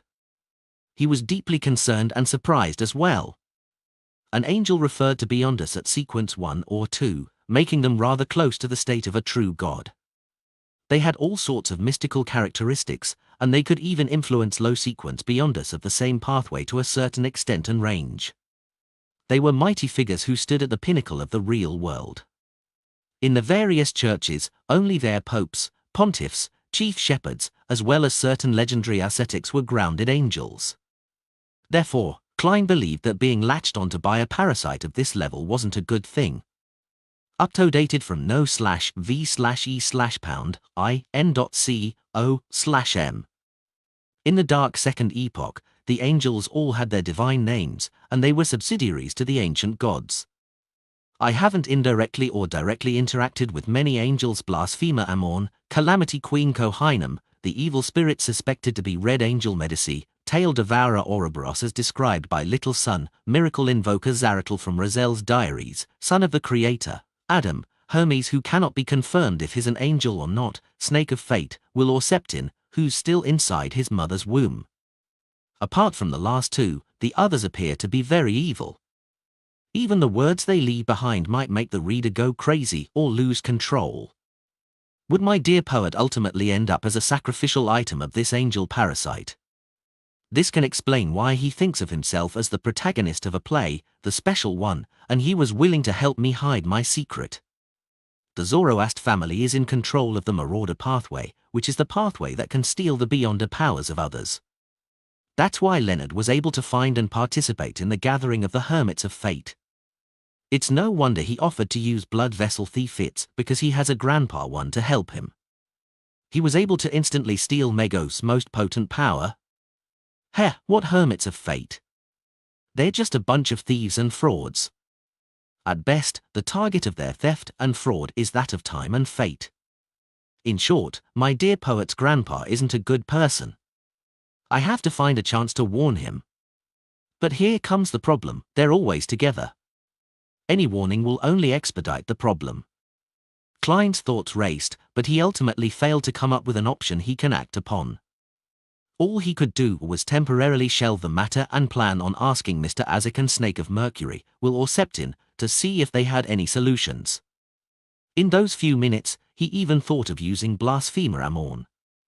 To put it simply, it was to divulge information to the Son of the Creator that the angel from the Zoroast family was residing in Leonard Mitchell's body, getting him to eat up the parasite. According to what Klein knew, the Amon family supported the Tudor Empire during the Fourth Epoch, while the Zoroast family belonged to the Solomon Empire, making the two enemies. Furthermore, according to the law of Beyonder characteristics conservation, powerhouses from the same pathway would have greater conflicts the higher their sequence was. This was akin to the battle between the two snakes of Mercury. Unfortunately, this solution was restricted by reality and was ultimately abandoned by Klein. This was because he didn't know where to find Blasphemer Amon. Secondly, he was afraid that the battle at the level of angels would directly destroy Leonard Mitchell. And thirdly, a powerful Amon might be a very bad and serious matter. I'll first get Emlyn to attempt the transaction and observe the actual situation. I can decide on what to do when I know more. Klein retracted his thoughts and said to the radio transceiver, which was connected to a Rhodes, "Ask your question."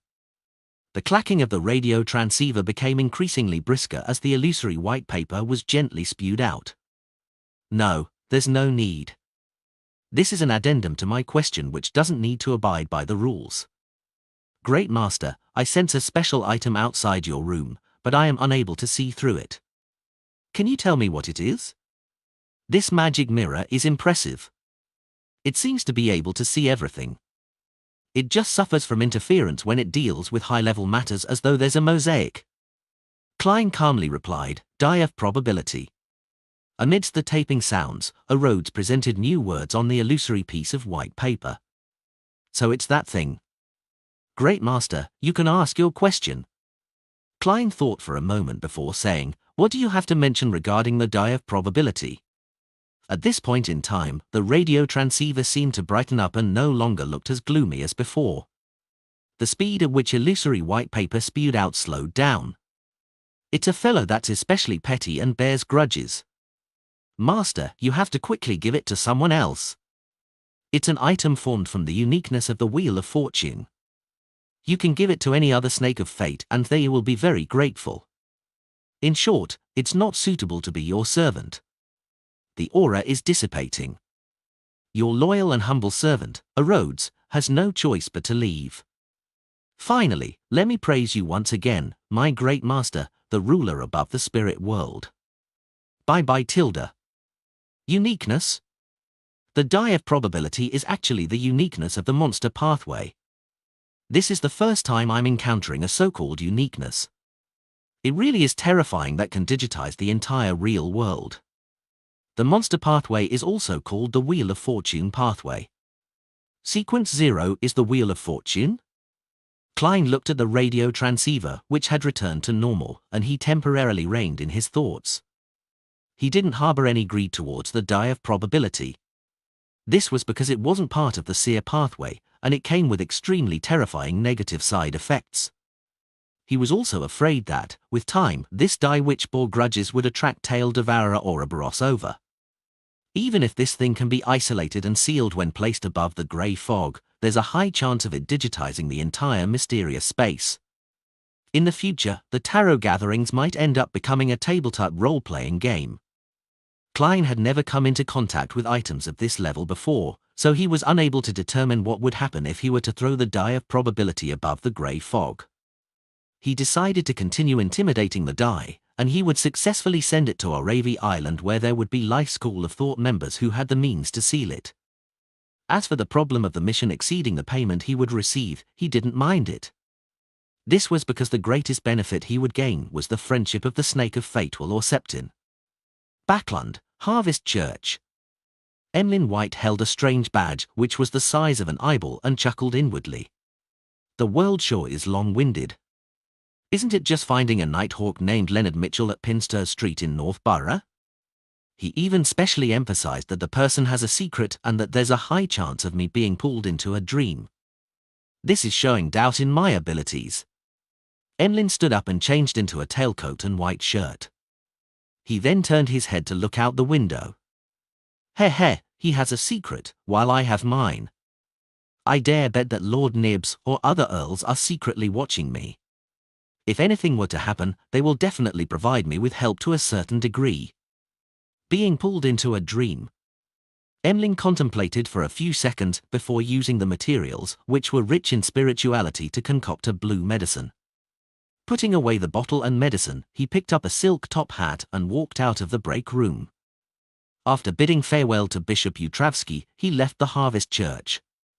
It was still morning, but Backlund's sky was gloomy. There was a faint fog that spread like water. Emlyn squinted his eyes and wore his hat, murmuring to himself, "The sunlight is a little blinding." He hailed a rental carriage and went straight for the steam metro station.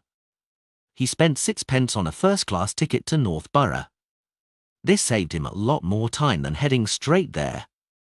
About 40 minutes later, he arrived at his destination and stood outside the door of 7, Pinster Street. Emlyn politely rang the doorbell and patiently waited for a minute. Just as he was about to write a note and stuff it into the hole beneath the door to schedule a better time for a visit, he suddenly heard languid footsteps approaching. "Doesn't sound like a servant." Emlyn nodded indiscernibly and took out the medicine he had concocted in advance and cleanly drank it. Then, he watched the door open and saw a black-haired, green-eyed man appear before him. He was dressed in homewear, a white shirt and black trousers. His shirt was untucked, allowing it to flutter gently in the wind. Amidst his suaveness were hints of uninhibited freedom. Although he's a believer of Evernight, I have to say that his looks are barely comparable to us sanguine.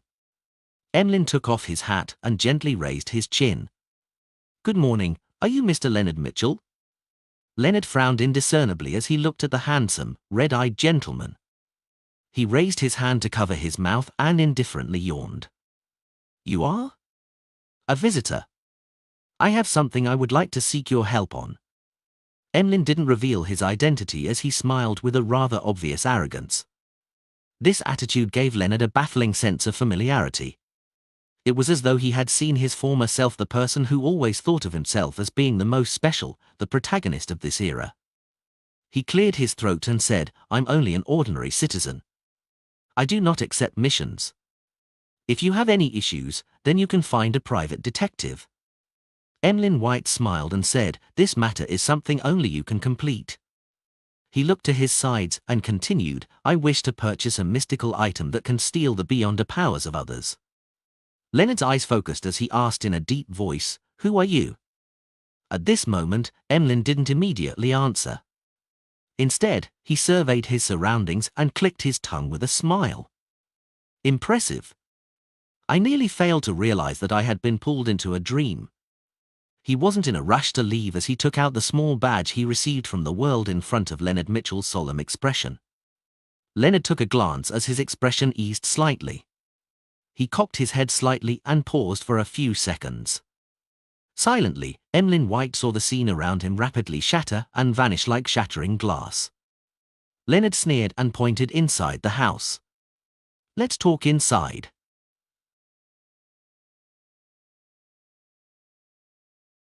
Lord of the Mysteries Chapter 610. Translator, Atlas Studios. Editor, Atlas Studios. Upon hearing Leonard Mitchell's invitation, Emlyn didn't show any fear. He held his top hat and wore a subtle smile before entering the house without any qualms.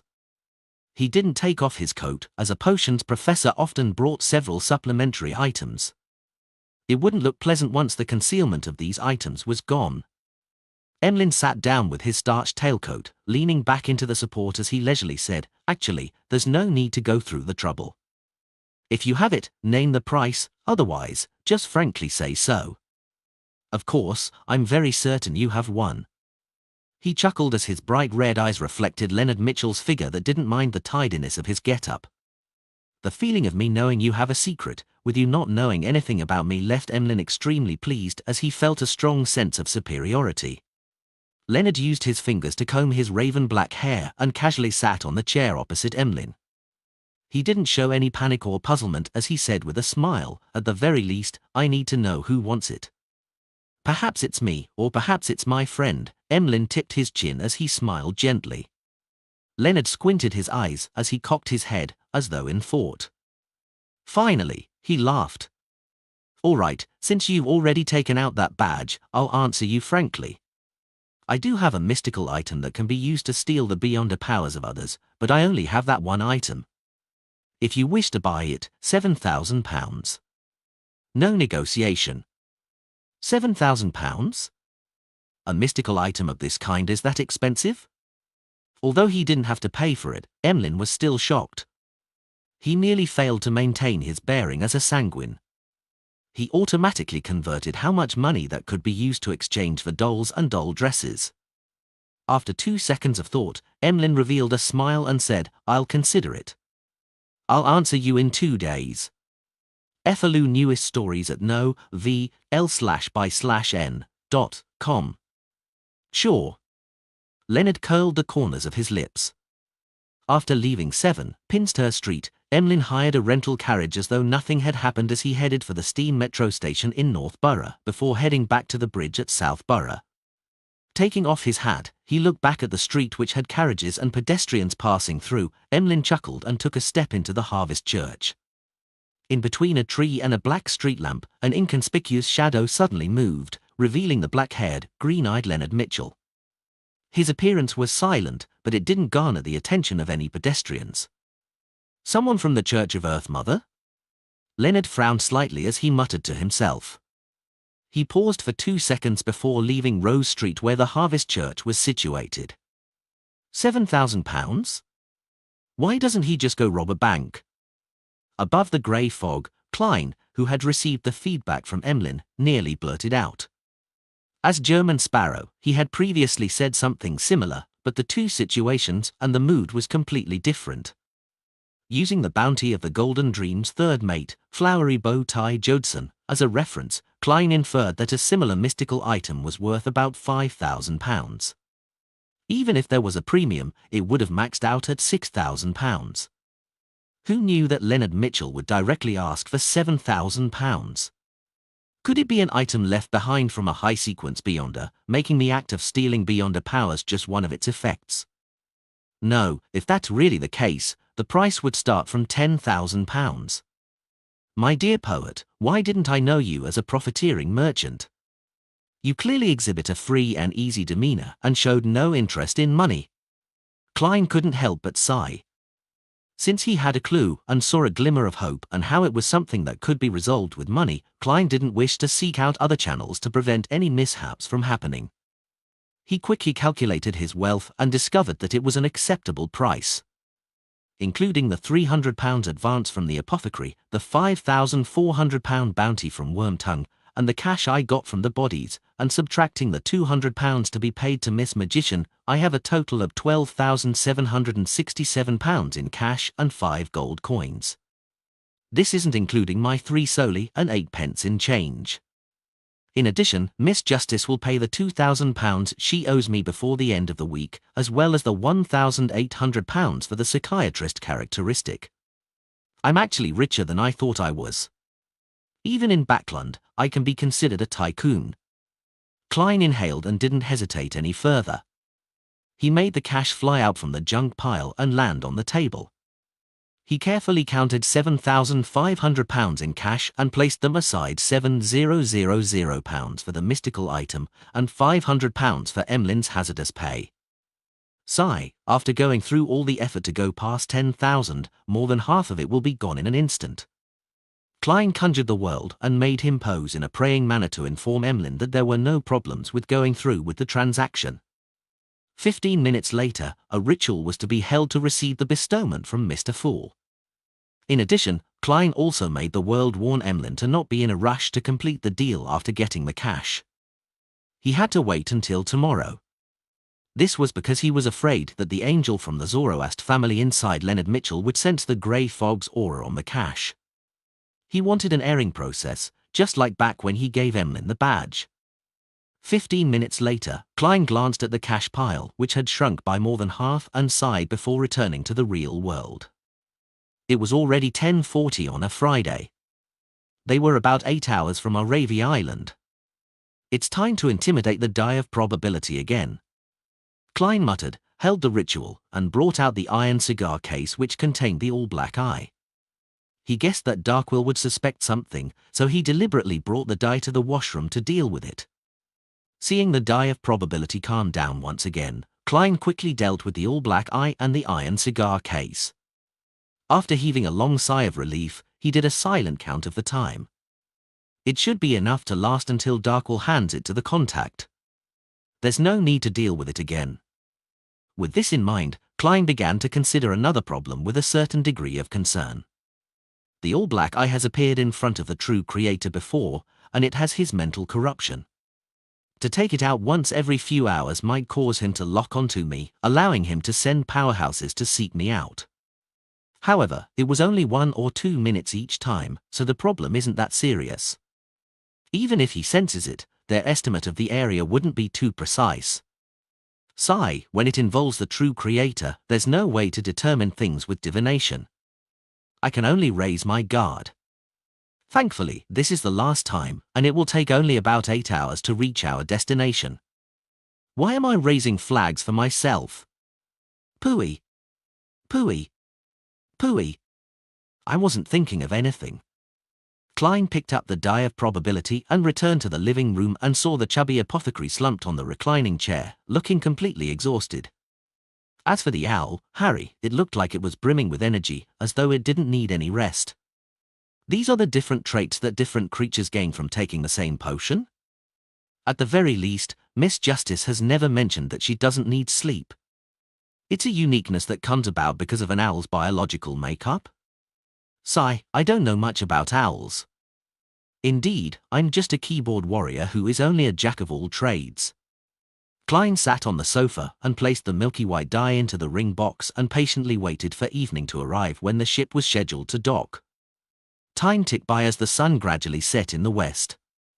At this point in time, Klein, who had his eyes closed, suddenly sat up, having sensed an extreme danger befall the area.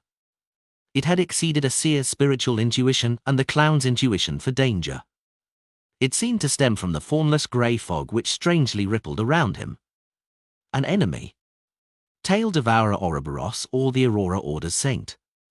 Klein opened his eyes as he began considering countermeasures with an abnormally serious expression. Any mistake in a time such as this would require him to consider matters of being resurrected. As for Darkwill and Harry, there was absolutely no way for them to be spared. In the beginning, he hoped that the visitor could only vaguely sense a general area and might not find him or the die of probability.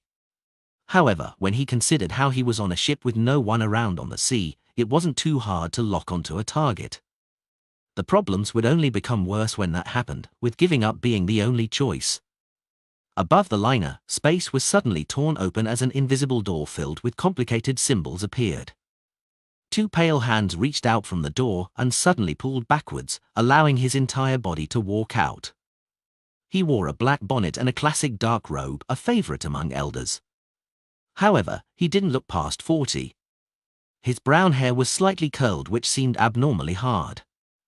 Countless illusory images darted across his dark eyes, as though layers after layer of chaotic worlds were hidden within.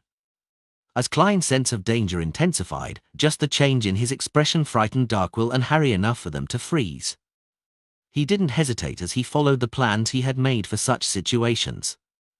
He leaned forward and picked up the die of probability. Determine the outcome of the malefic visitor who just arrived. I want 1 point. Klein said in a deep and soft voice, and he threw out the milky white die.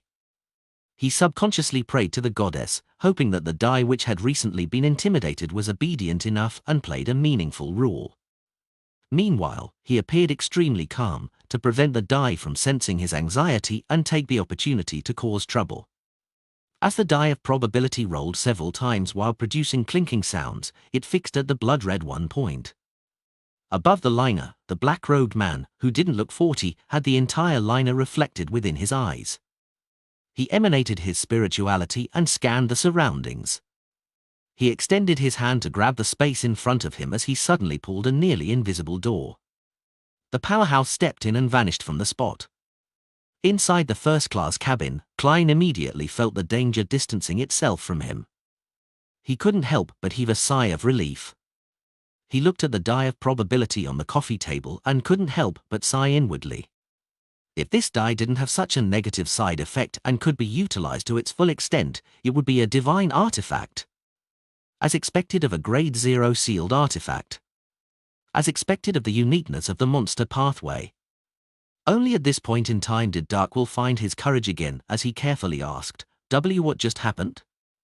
Klein maintained his posture and calmly replied, there's no need for you to know. I understand.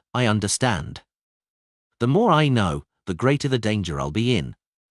Darkwill wiped the cold sweat from his face. There weren't any more accidents in the next few hours. After the sun went below the horizon and the sky became completely dark, Klein finally saw a towering lighthouse appear not too far away. Lord of the Mysteries Chapter 611. Translator, Atlas Studios. Editor, Atlas Studios. Oravi was situated northeast of the Rorsted archipelago. The straight-line distance wasn't too great, but the safe sea route had required ships to take many twists and turns, causing the distance traveled to increase by several hundred nautical miles. It was originally a primitive island that harbored many kinds of beyonder creatures without any humans inhabiting it. After the hunting era came to an end, the Lund Kingdom banished certain criminals there, causing Oravi Island to gradually have villages and towns. When more eastern islands were discovered and colonized, the area attracted many new immigrants due to the convenience of the sea route and its rich natural resources, making it a rather thriving port city. The light from the lighthouse tower appeared so warm in the dark environment as it led liners towards the harbor for them to dock. We finally arrived. My gratitude to the Crimson Moon and fate for blessing me. Darkwill jumped off the last gangway and stepped onto solid cemented ground. To be precise, apart from fate, you should thank the fallen sea god for their blessings. Klein held his leather suitcase with one hand as he tapped his cane. Darkwill properly put away the ring box, which contained the die of probability, and he didn't delay in asking where the bellman, Carnot, stayed. He rented a carriage and went straight for St. Draco Cathedral. He then entered the magnificent bell tower, which boldly used the colors of red, blue, and yellow.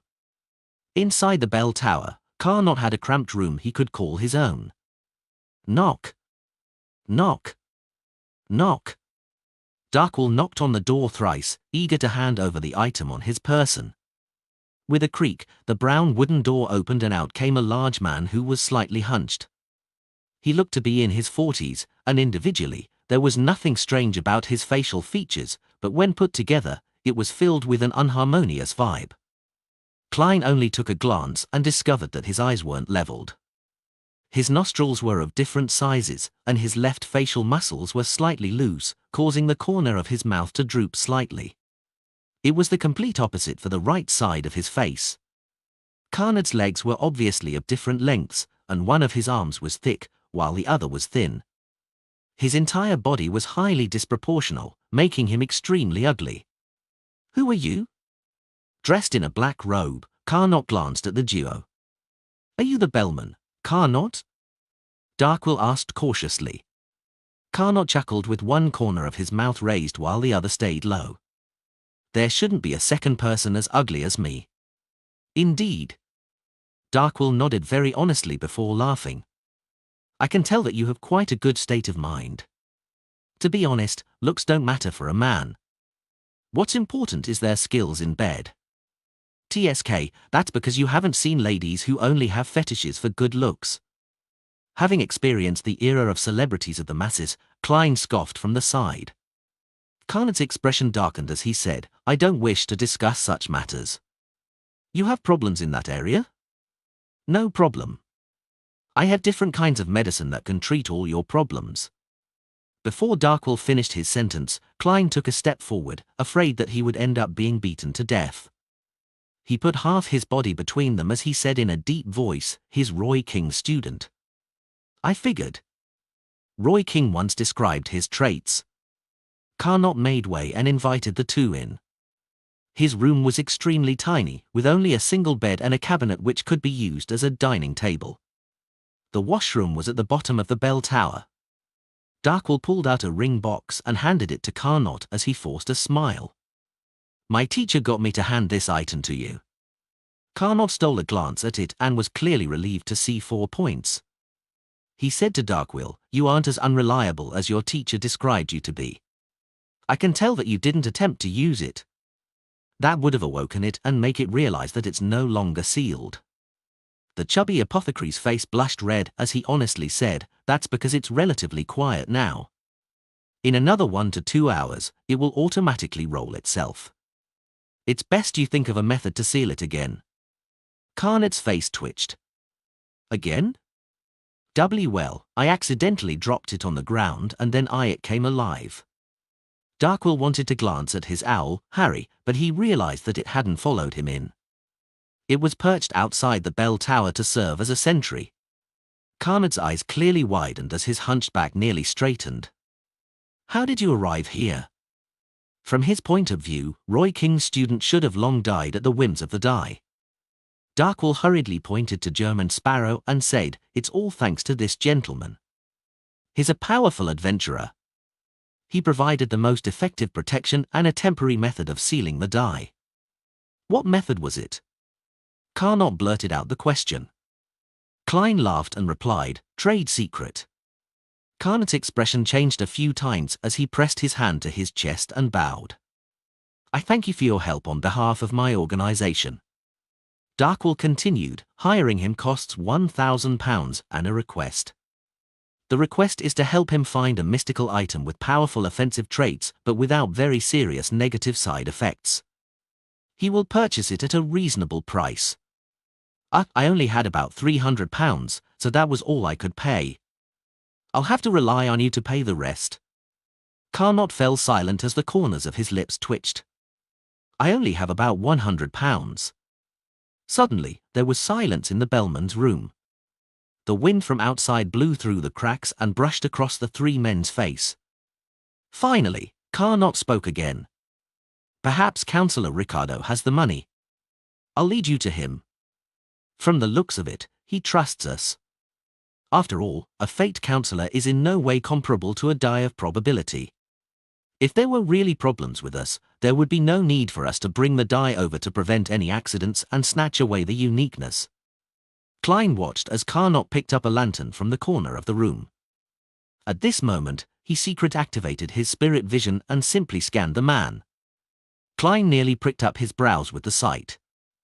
This was because Carnot's aura colors were rather unique. There were no problems with his emotional colors, as they were very ordinary. However, his ether body, which represented his body, appeared unnatural. His heart was green, his head was purple, and his digestive system was yellow. It felt like they were different parts which were mashed together in great disharmony. At the same time, Carnot's soul also gave the same feeling. A monster that was stitched up internally? Klein made a rough judgment based on what he knew. After Carnot got the lantern, he turned his head to glance at the adventurer, German Sparrow, and said without much of an expression, "I'm very sensitive to spirit vision. I believe you have noticed certain problems. I'm not a naturally born person. I'm a product of the Church of Earth Mother's attempts to refine the human body. I'm considered a failed specimen, which is why I do not have the ability in that aspect." His final sentence was directed at Darkwill. Carnot didn't speak again as he carried the lantern and donned a black robe. He hunched his huge body and used the dim light to walk down the stairs of the dark and silent bell tower.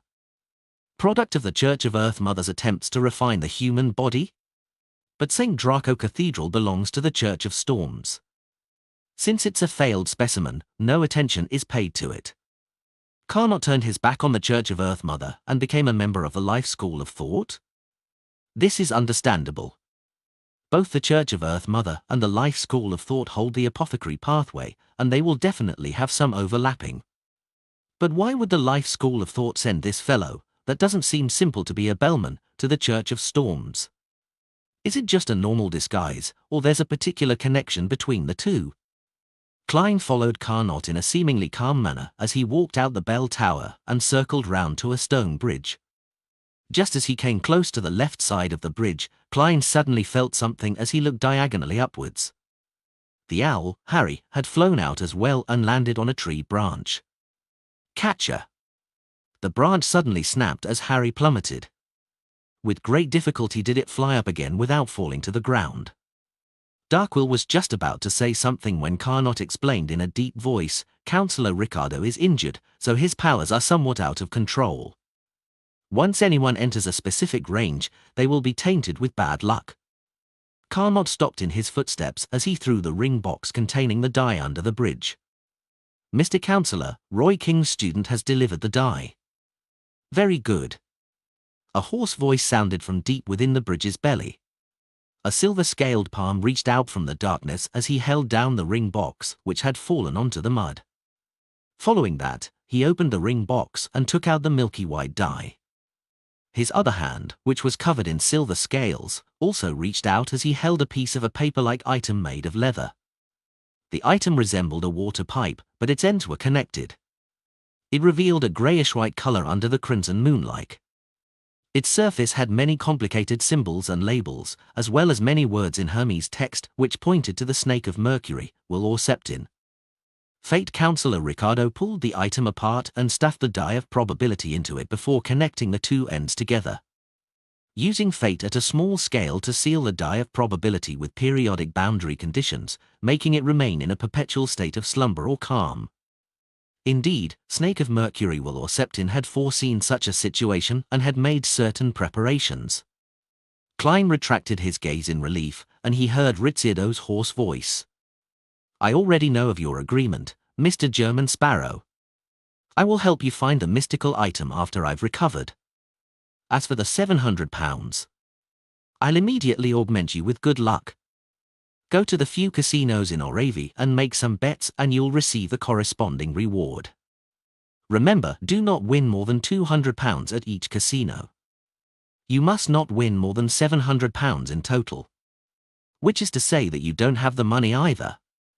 Seeing how you're hiding while injured, it's considered normal not to have money with you." Klein nodded indiscernibly and said, "Okay." He waited for about 10 seconds without sensing anything. Councillor Ricardo heaved a sigh of relief and said, "You have become sufficiently lucky." "Is that so?" Klein chose to believe him and didn't disturb Darkwill's report to a senior of how his teacher had been imprisoned. Based on Carnot's introduction, he found a nearby casino and sat at the blackjack table. After about 10 minutes, he walked out of the casino with a blank look. Not only did he not win money, but he had lost a total of £30. What happened to the good luck? Why did I believe him? That darn old man is terrible. Klein didn't hesitate to return to the stone bridge and approached its belly. That fast? You have pretty good luck. Ricardo laughed as he coughed under the dark bridge. At that moment, Darkwill and Harry had already found a nearby inn to live in. Klein replied without a change in expression, I lost. Lost? Ricardo ruminated over the word and couldn't formulate a sentence for quite a long period of time. FLU newest stories at novl/by/n.com. In the dark environment, an ordinary owl nervously flew over.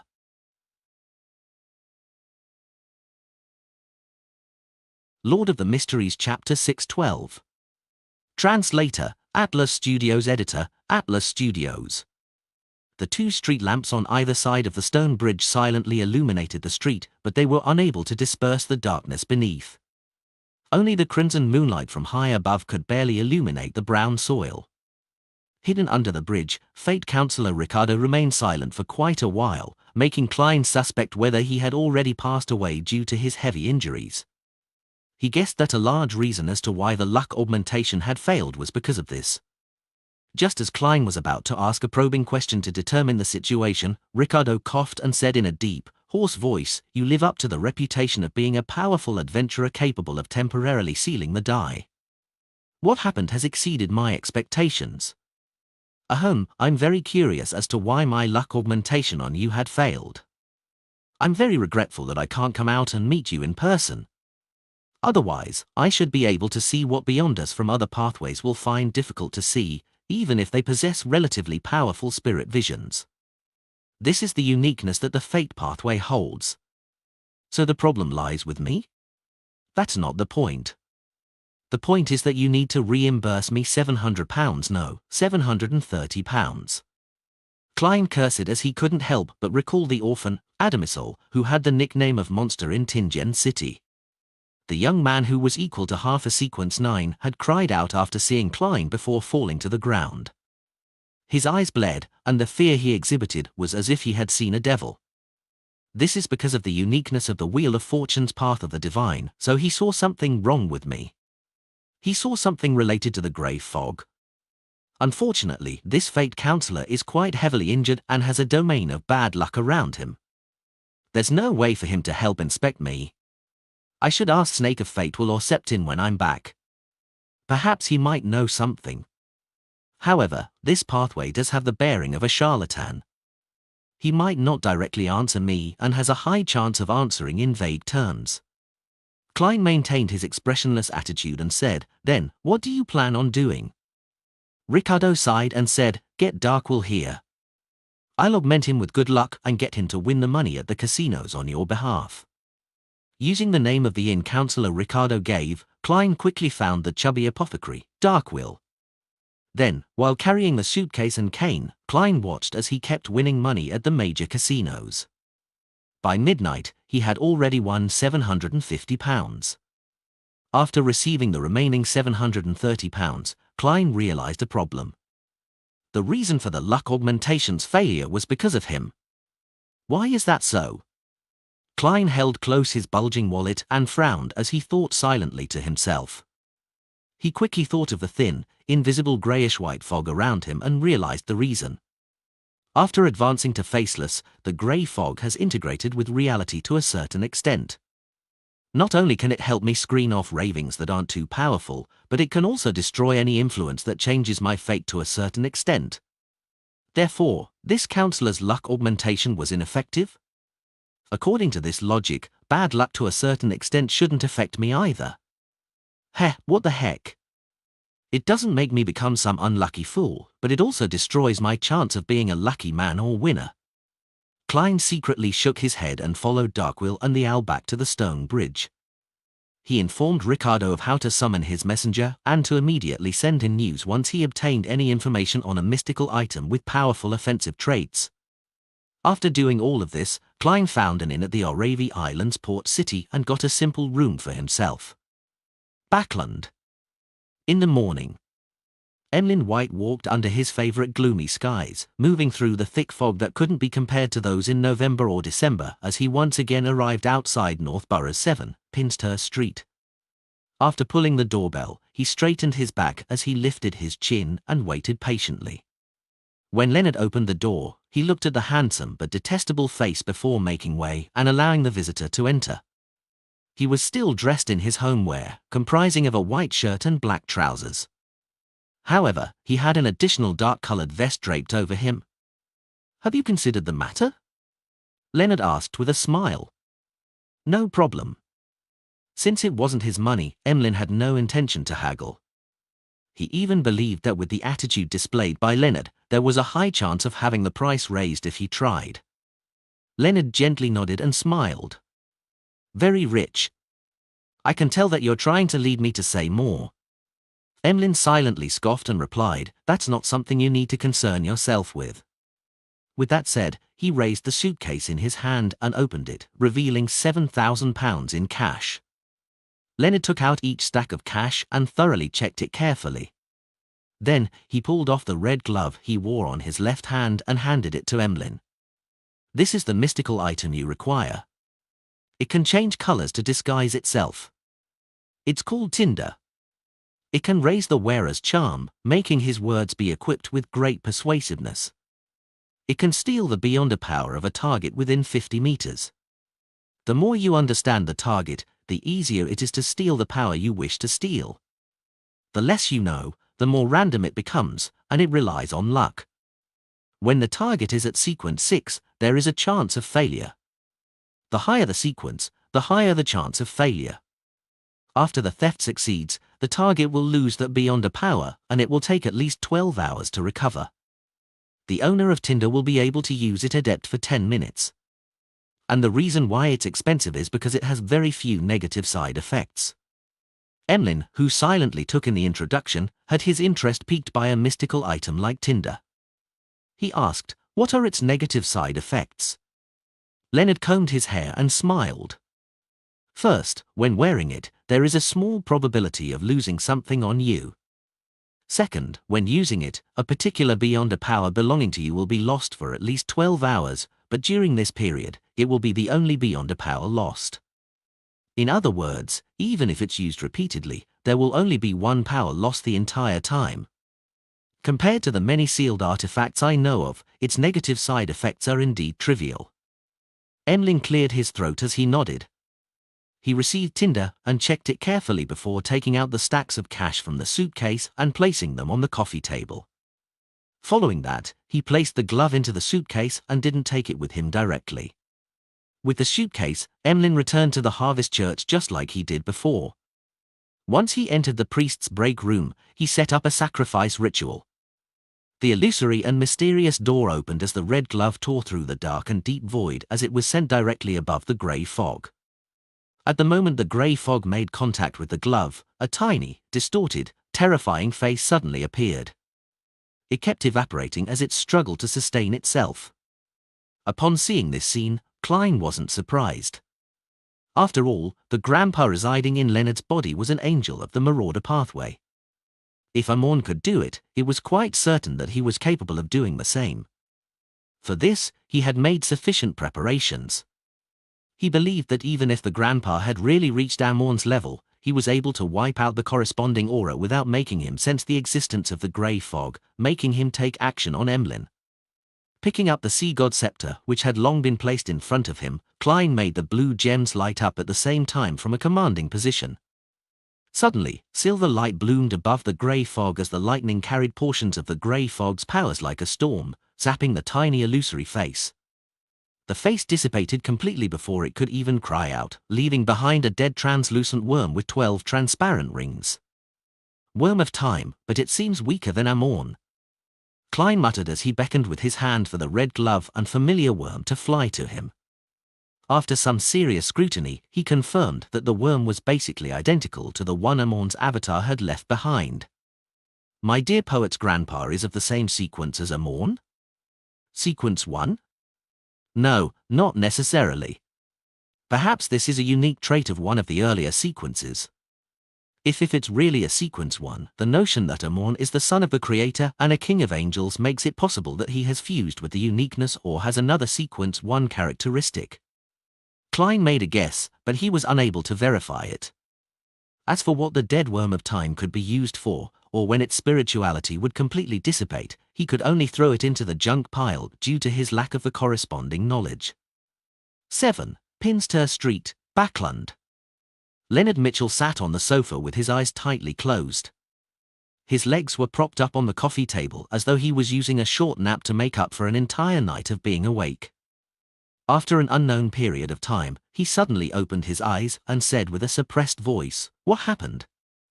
Have you determined the true buyer of Tinder?" An elderly voice rang out in his mind. "The aura I left behind has been eliminated, completely eliminated. Did you discover anything?" Leonard retracted his feet as he asked in a deep voice.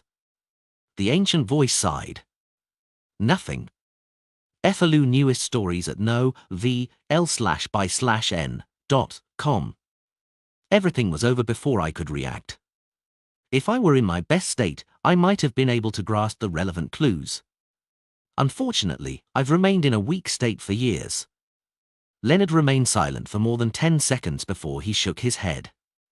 "Then we'll temporarily treat it as if this never happened." Above the grey fog, Klein listened to Emlin's report and took note of the information regarding the mystical item. He fiddled with the glove named Tinder as he examined it. Head this way, I'll have a glove for my right hand," he chuckled as he muttered to himself. After serious consideration, Klein abandoned the thought of immediately extracting the mental corruption of the true creator from the all-black eye. This was to ensure his success, hoping to leave the chance to the moment when he was concocting the Nimble Right Master potion. According to the records of the City of Silver, even without the grey fog screening, there were no problems with such a procedure. Furthermore, with the grey fog, there wouldn't be any additional accidents, even if it were the mental corruption left behind by the true creator. I can also use Tinder normally. Yes, when I need to use it, I have to put my cash, pocket watch, and other mystical items above the grey fog. I mustn't let any item become lost. In fact, even if I don't do so, the problem isn't too great. I'm a seer. Do I need to be afraid of not being able to find things I dropped? Heh. In a normal battle, I'll have creeping hunger on my left hand and Tinder on my right. Just the thought of it sounds formidable. Klein reined in his thoughts and discovered that everything related to the Sequence 5 in Nimble Right Master potion was ready, apart from the 2 commonly seen supplementary ingredients. He nodded indiscernibly and muttered silently to himself, "I just need to wait for the faceless potion to be completely digested. Then, I'll board the ship of Admiral of Stars or the Hanged Man and head east of the Sonia Sea to find mermaids." Lord of the Mysteries Chapter 613. Translator, Atlas Studios. Editor, Atlas Studios. Lund Kingdom, Eastchester County, Stowen City. Having left the manor, Audrey moved into a villa. After she finished engaging in social gatherings with the local nobles, she sent her servant to the Varvat Bank to withdraw a sum of cash. She didn't need to worry about this any further. She could easily pay off the £2,000 she owed Mr. Fools Blessed, and she could also pay the £1,800 she owed Mr. World for the psychiatrist characteristic. 15 minutes later, Audrey opened the room to her bedroom and glanced at her personal maidservant, Annie, who was monitoring the servants while they did their work. She looked down at the golden retriever who was sitting by the side of the wall and smiled. With a smile, she suppressed her voice and asked with shining eyes, "Susie, you'll receive a gift in a while. Are you looking forward to it?" If it were in the past, Audrey would have definitely said, "Susie, your present is here," making the golden retriever realize that she could find the actual item in the room as well. Otherwise, it was very easy for Susie, who had been studying the basics of mysticism, to guess that Audrey had used ritualistic magic. With this new sentence structure, the situation could have Audrey receive a mysterious letter or news in her bedroom to confirm that the gift was about to be delivered. There would be too many possibilities as a result of this. Susie could read the joy and sincere attitude deep inside Audrey's heart as she subconsciously opened her mouth, hoping to stir the air to produce a voice. She had wanted to inquire about the gift, but she sharply sensed that Audrey's personal maid, Annie, was approaching. The alert Susie abandoned her original thoughts. She returned to the state of being an ordinary dog as she slowly wagged her tail to express her joy and anticipation. After making an excuse to head out, Audrey entered a chemistry laboratory that she had specially marked out for herself. She placed the psychiatrist characteristic and supplementary ingredient on the table. "Susie, do you still remember the potion concocting process?" She cleared her throat and straightened her back as she excitedly played the role of a teacher. "Woof, I remember." Susie already knew what her present was. In her joy, she barked. Audrey added, "Try to concoct it by yourself." Susie looked down at her paws and suddenly fell silent. Audrey was taken aback before a brief silence ensued. A few seconds later, before the golden retriever could speak, Audrey covered her mouth without any atypical response and giggled. "All right, Susie, there's no need to say a word. I know what you wish to say. You wish to express the fact that you're only a dog and am unable to concoct the potion, right? How embarrassing." At the same time, Audrey, who wore a charming and graceful external bearing, facepalmed herself inwardly. "Woof." Susie nodded forcefully. Audrey took the opportunity and turned around. Soon, she finished concocting the psychiatrist potion. She had previously asked Susie and learned that she had already finished digesting the potion on Wednesday. That's less than 2 months. Yes, a large reason has to do with how Susie isn't being noticed. She can run about anywhere in the manor or villa and eavesdrop, allowing her to read the true thoughts of the maidservants. That's good as well. She will always share the tidbits with me. If not for her, I wouldn't have known of the dark sides of many people who appear normal and kind usually. Audrey poured the potion into a bowl and placed it on the floor. She watched as Susie went over and began licking the potion as she couldn't curb the anticipation in her heart. Susie might be influenced by the potion and become unstable. But it's all right. Psychiatrist Miss Audrey is already prepared to use placate at any moment. Yes, I prefer the name psychoanalysis. That sounds more professional. Audrey stared at Susie with her beautiful emerald-like eyes with great seriousness and discovered that Susie's pupils were gradually fading and turning vertical. Dark gold scales seemed to grow beneath her thick fur, and the spirituality that belonged to Susie kept radiating outwards as though it was interweaving with the entire villa's space. After calming her somewhat nervous emotions, Audrey scrutinized Susie's state. As long as something abnormal happened to Susie, she would immediately use the beyond a power, psychoanalysis. Suddenly, Susie's voice sounded out in her ears. "Audrey, I'm done." Audrey was temporarily at a loss on what to say. In her dream, Daisy returned to East Borough and to the old apartment she had lived in for years. She pushed open the door and saw her mother, Liz, and her sister, Frigga, doing the laundry diligently. Daisy instantly became delighted and was just about to join them. She was in charge of ironing the laundry. At this moment, she heard knocking at the door. She turned her head and realized that the visitor was a young man in a black and white checkered police uniform. The officer had black hair and green eyes, with a somewhat blurry face. He held a notebook and fountain pen as he asked, "In the cap-in case, apart from what you mentioned, is there anything else you didn't mention to us?" "It's all nothing important," Daisy answered in a rather groggy manner. The handsome officer looked down at his notebook and said, "It's fine. I'm willing to listen." Daisy looked back at the clothes which were hung up, feeling as though she had forgotten some instructions. She honestly described all sorts of trivialities. In the end, she said, "After I was abducted, my mother and sister had hired a private detective to search for me. His name is Mr. Sherlock Moriarty. He's a good man. Although he didn't find me directly, he later contacted a reporter to help me get compensated with the foundation money." The black-haired and green-eyed officer looked up again and glanced at Daisy before revealing a warm smile. "Very good. Your answer is very satisfactory. Do you still remember the private detective's appearance? Updated from no/v/e/pound in.co/m." Daisy nodded. Without any alarm, she saw Mr. Sherlock Moriarty standing beside her.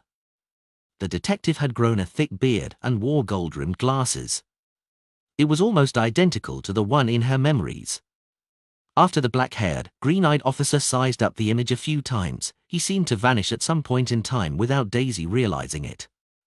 For some reason, her mother and sister had also vanished. She ran through East Borough in search of the familiar figures, but she ultimately woke up from her depression and sorrow.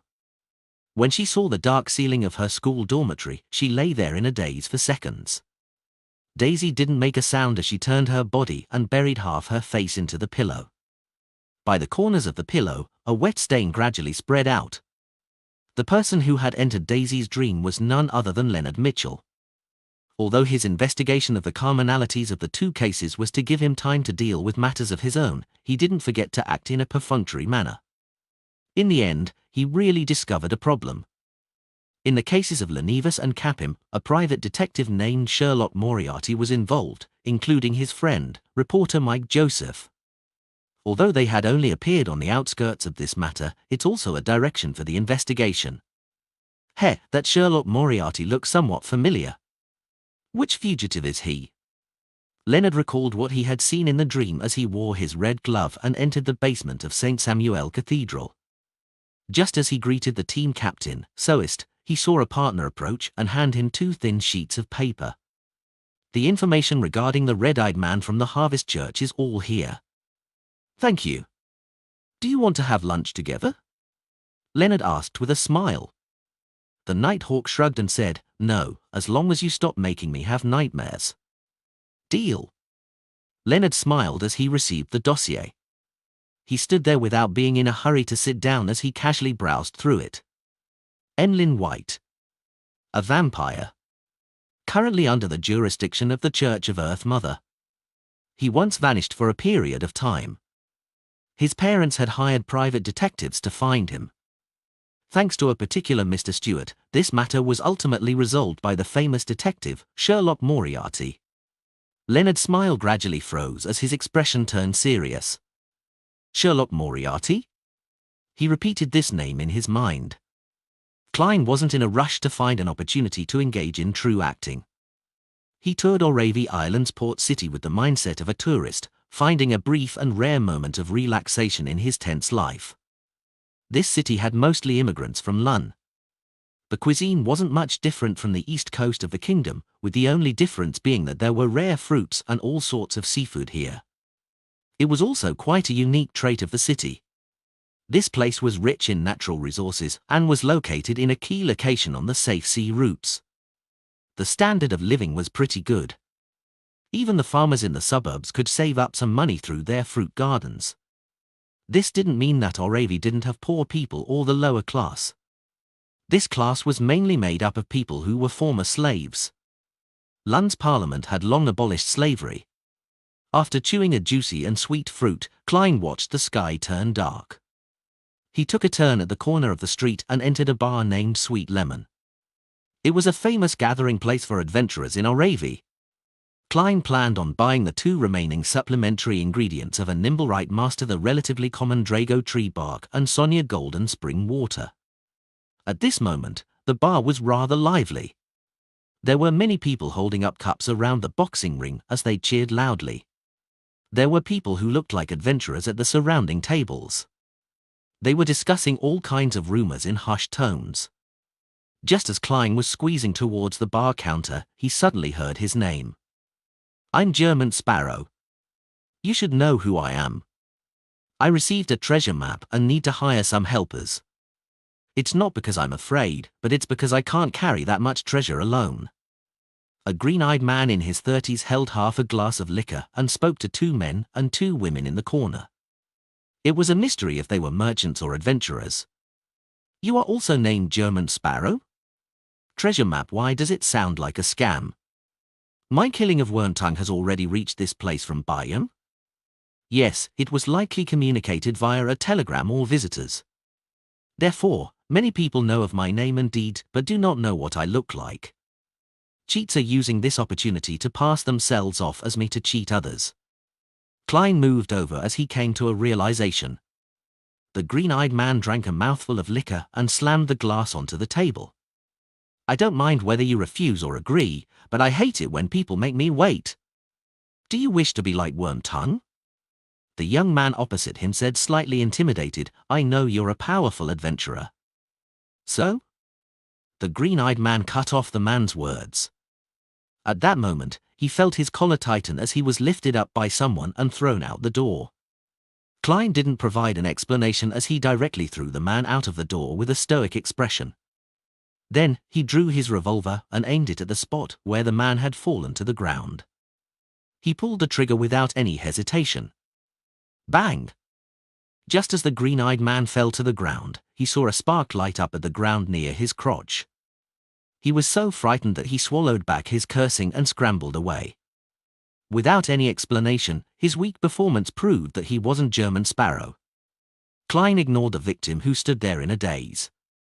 He politely blew at the mouth of his revolver before stuffing it back into his underarm holster. Following that, he walked slowly to the bar counter in the resulting silent atmosphere. Lord of the Mysteries Chapter 614. Translator, Atlas Studios. Editor, Atlas Studios. Klein sat in front of the bar counter and slammed his fist onto the counter. 1 glass of Southville beer. Behind him, a few bouncers hesitated about whether to come over to give him a warning or pretend that no one had fired a shot. The bartender signaled to the bouncers with his eyes as he picked up a glass and chuckled. Why don't you try a cup of sweet lemon? Our boss once went to try to learn cocktail mixing. He has mastered many of the cocktail recipes left behind by Emperor Rizal, and he has created the most popular sweet lemon in Arabia on his own. Klein wasn't moved as he calmly replied, I only drink beer. All right. The bartender wasn't in a rush to get the bottle of Southville beer as he said with a smile, Sir, are you an adventurer? Klein nodded without saying an answer. The bartender didn't hesitate as he said with a smile, perhaps you should meet our boss. He's very friendly to new adventurers and is willing to treat them to drinks. Besides, there will be some aid offered to you.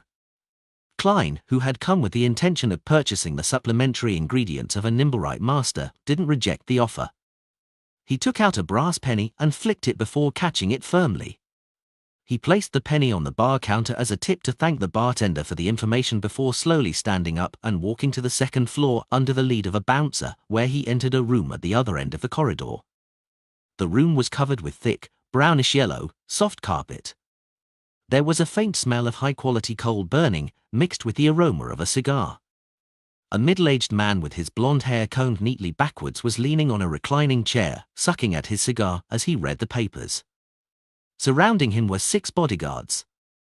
Although Klein wasn't a beyonder of the spectator domain, and he was unable to determine any unique traits or the strength of these bodyguards, nor was he from the Mystery Prior or Monster Pathway, he could see certain secrets. He could notice things others wouldn't be able to discover, but his spiritual intuition made him believe that these bodyguards were definitely beyonders who could threaten him to a certain extent. The middle-aged man put down the newspaper and pulled at the collars of his black shirt before slowly standing up. He extended his right hand and said, Welcome to Oravi, my adventurer friend. His blue eyes had a smile to them as he looked rather sincere. Klein extended his right palm and smacked palms with him without a word. He was waiting for the man to speak. The middle-aged man pointed to a sofa opposite the reclining chair and chuckled. I'm the boss here, Bill Brando. I was once an adventurer with quite considerable strength. I've lived to this day and have earned quite a bit. He's very confident with his strength, thus daring to directly say it. Klein didn't stand on ceremony as he sat down. He leaned his body slightly forward as he expressionlessly waited for Bilt to begin talking. Seeing no response from the adventurer, Bilt sat down again and sucked at his cigar before leisurely saying, To be honest, there's a motive behind me meeting with every new adventurer. He pointed to the sea map on the desk in the table. He said with a magnetic tone, East from the Rorsted Archipelago is where the sea gets progressively messier. The strength of the military and church begin to dwindle, to the point of them only being able to protect their own harbors. The sea around here is a pirate playground, extremely disadvantageous to us adventurers. Therefore, I wish to organize everyone to form a loosely connected alliance, so that we can band together when faced with danger. This alliance doesn't have any strong binding terms. You can choose to turn a blind eye when other adventurers encounter danger, and no one will punish you. However, if you were to encounter a similar situation, don't hope for help to be provided. In addition, I can promise one point: adventurers of the Alliance will be able to get the prices of the lowest nature when purchasing items from me. When selling their spoils, they will at least get market price. His chapter is updated by November, EL being .co/m. After finishing the description, Bilt smiled at the new adventurer. He chuckled and asked, "What do you think of it? Are you interested in joining this loose alliance? Don't worry. You won't need to make any additional payment. Our purpose is only to render assistance when faced with pirates." Klein nodded. "It sounds pretty good." "Ha ha, I think so too. I once thought of naming this association the Adventuring Brotherhood, but I felt that brotherhood is overly constrained, so I changed it to Adventurer Association," Bilt said in a self-deprecating manner. Having said that, he lowered his hand with the cigar and smacked his lips. He shook his head and smiled. "Sorry, I forgot to ask your name." Klein maintained his posture and replied in a deep voice, "German Sparrow." "German Sparrow." Bilt's eyelids jumped as his smile instantly stiffened. The guards around him clearly tensed up as though they were facing a formidable enemy. Bilt rapidly composed himself and didn't verify whether he was the real German Sparrow or a cheat who was only passing off as German Sparrow. He chuckled and said, "Is there anything you wish to buy? I have quite a lot of good stuff over here." "Sonia's golden spring water," Klein said with a calm expression while inwardly feeling cautious. He didn't mention the Drago tree bark since there was a high chance of buying the ingredient at herb stores. Bilt Brando heaved a sigh of relief and smiled. "Easy. £30 for 100 milliliters. Trust me. Even if you head to Sonia Island, it will only be a few pounds cheaper than this price. Those barbarians from Faysac have sealed off the fountain source, so it's difficult for others to get any of it. Deal." Klein had a rough idea of the price of the golden spring water, and he knew that £30 for 100 milliliters was indeed rather cheap. After completing the deal, Bilt was just about to speak after some deliberation when he suddenly heard knocking. After receiving his permission, a bouncer entered and leaned over, whispering into his ear. Bilt's expression instantly sank as his entire person appeared abnormally cold. He suffused an indescribable killing intent. Indeed, he has quite impressive strength. If he wasn't a famous adventurer in the past, he was a famous pirate. He should be a mid-sequence beyonder. Klein looked at him as he calmly made an assessment. Bilt turned his head and said to Klein with some difficulty, "Mr. Sparrow, I have matters to tend to. We can have drinks together if the opportunity arises." "Okay." Klein slowly got up, without any intention of involving himself in Bilt's matters. Of course, this didn't mean that he wasn't curious, but curiosity was never something that could change the way he did things. After leaving Sweet Lemon, Klein successfully returned to his inn. City of Silver, daytime which was marked by frequent lightning. After Derek Berg finished practicing all the different Beyonder powers of Solar High Priest, he followed the edge of the training field and headed for the Twin Towers. After numerous tarot gatherings, he gradually gained an understanding of the pattern and roughly knew the frequency of the alternating lightning before he would be pulled above the grey fog by Mr. Fool. And now was the final day. Because of this, he had to go to the library to read through historical information involving ancient gods, so as to offer them to Mr. Fool. After passing through the partitioned area of the training field, Derek subconsciously looked inside and saw exploration members resting inside. It was the exploration team led by the 6-member council's chief, Colin Iliad. They had recently finished the exploration based on the information they had received from Jack, and they had returned to the City of Silver where they were now in quarantine. Derek retracted his gaze with a somewhat heavy heart as he went all the way to the steeple and went to the 3rd floor where the library was. He was just about to walk to the bookshelf that held all the ancient books on legends when he caught a familiar figure through the corner of his eye. It was a fair and beautiful woman in her 30s. She wore a long black robe embroidered with mysterious purple patterns. Her curly silver-grey hair cascaded down. She was none other than the elder of the 6-member council who had been imprisoned for a prolonged period of time, Lovia Tiffany. She swept her faint grey eyes over as Derek felt his soul being penetrated. He couldn't help but stiffen for a second. "Greetings, Elder Lovia." He hurriedly lowered his head as he pressed his hand to his chest.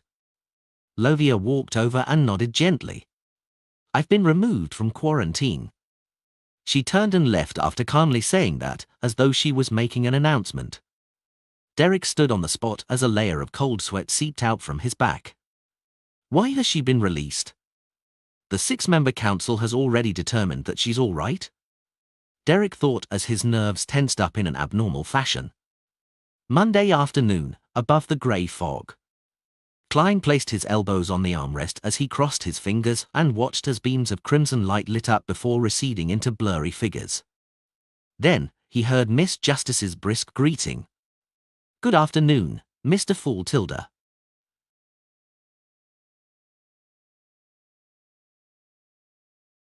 Lord of the Mysteries Chapter 615. Translator, Atlas Studios. Editor, Atlas Studios. While Miss Justice was doing the greetings, the hermit Catley maintained her silence as she observed as she did before. She didn't involve herself in matters, as though she was an outsider at this gathering. She watched as Miss Justice and Miss Magician conjured their Roselle diary pages to pay off their previous debts. Then, she carefully glanced at Mr. Fool without daring to look straight at him. Yet, she still wasn't able to see further through the special grey fog. Her dark purple eyes were only capable of seeing clothes that were definitely conjured. With the 3 pages of Roselle's diary, Klein wasn't in a rush to read it like before. After all, he had already interacted and used a Grade 0 sealed artifact and knew what a uniqueness of a Beyond a Pathway looked like. He had even intimidated such a divine artifact, so he believed that regardless of Emperor Roselle's content, there was nothing that could shock him greatly. Unless he was given a demoness blessing by some powerhouse with a unique ability and temporarily became a woman. Klein joked inwardly as he surveyed the long bronze table in interest. Hermit's curiosity is different from Miss Justice and Company's. She pays great attention to the matter of Roselle's diary. Klein retracted his gaze and took note of this discovery. Then, he casually read the yellowish-brown goatskin. The 22nd of April. We plan on entering, to explore the abyss. The 23rd of April. We followed the pitch-black ocean, passed through the liquid-like fog, and arrived at the mountain peak that resembled a monster. Behind it was endless black fog. It seemed to blanket an entire continent. However, looking at the bottom of the peak makes it seem endless and without limit. I had joked with Edwards that if I were to commit suicide by jumping off that cliff, I might never fall to the ground, forever in a state of falling. Upon seeing this, Klein nearly pricked up his brows. He couldn't believe that Roselle would dare to organize his own knights and sailors to explore the periphery of the region after seeing the abyss. Isn't he afraid of dying? Legend has it that it's a place that can corrupt everything, causing all life to perish. At this stage, Roselle definitely hadn't reached Sequence 4, and he wasn't a demigod. He was at best a Sequence 5 or even lower. If it were me, I definitely would have turned the boat around and reported it to the church.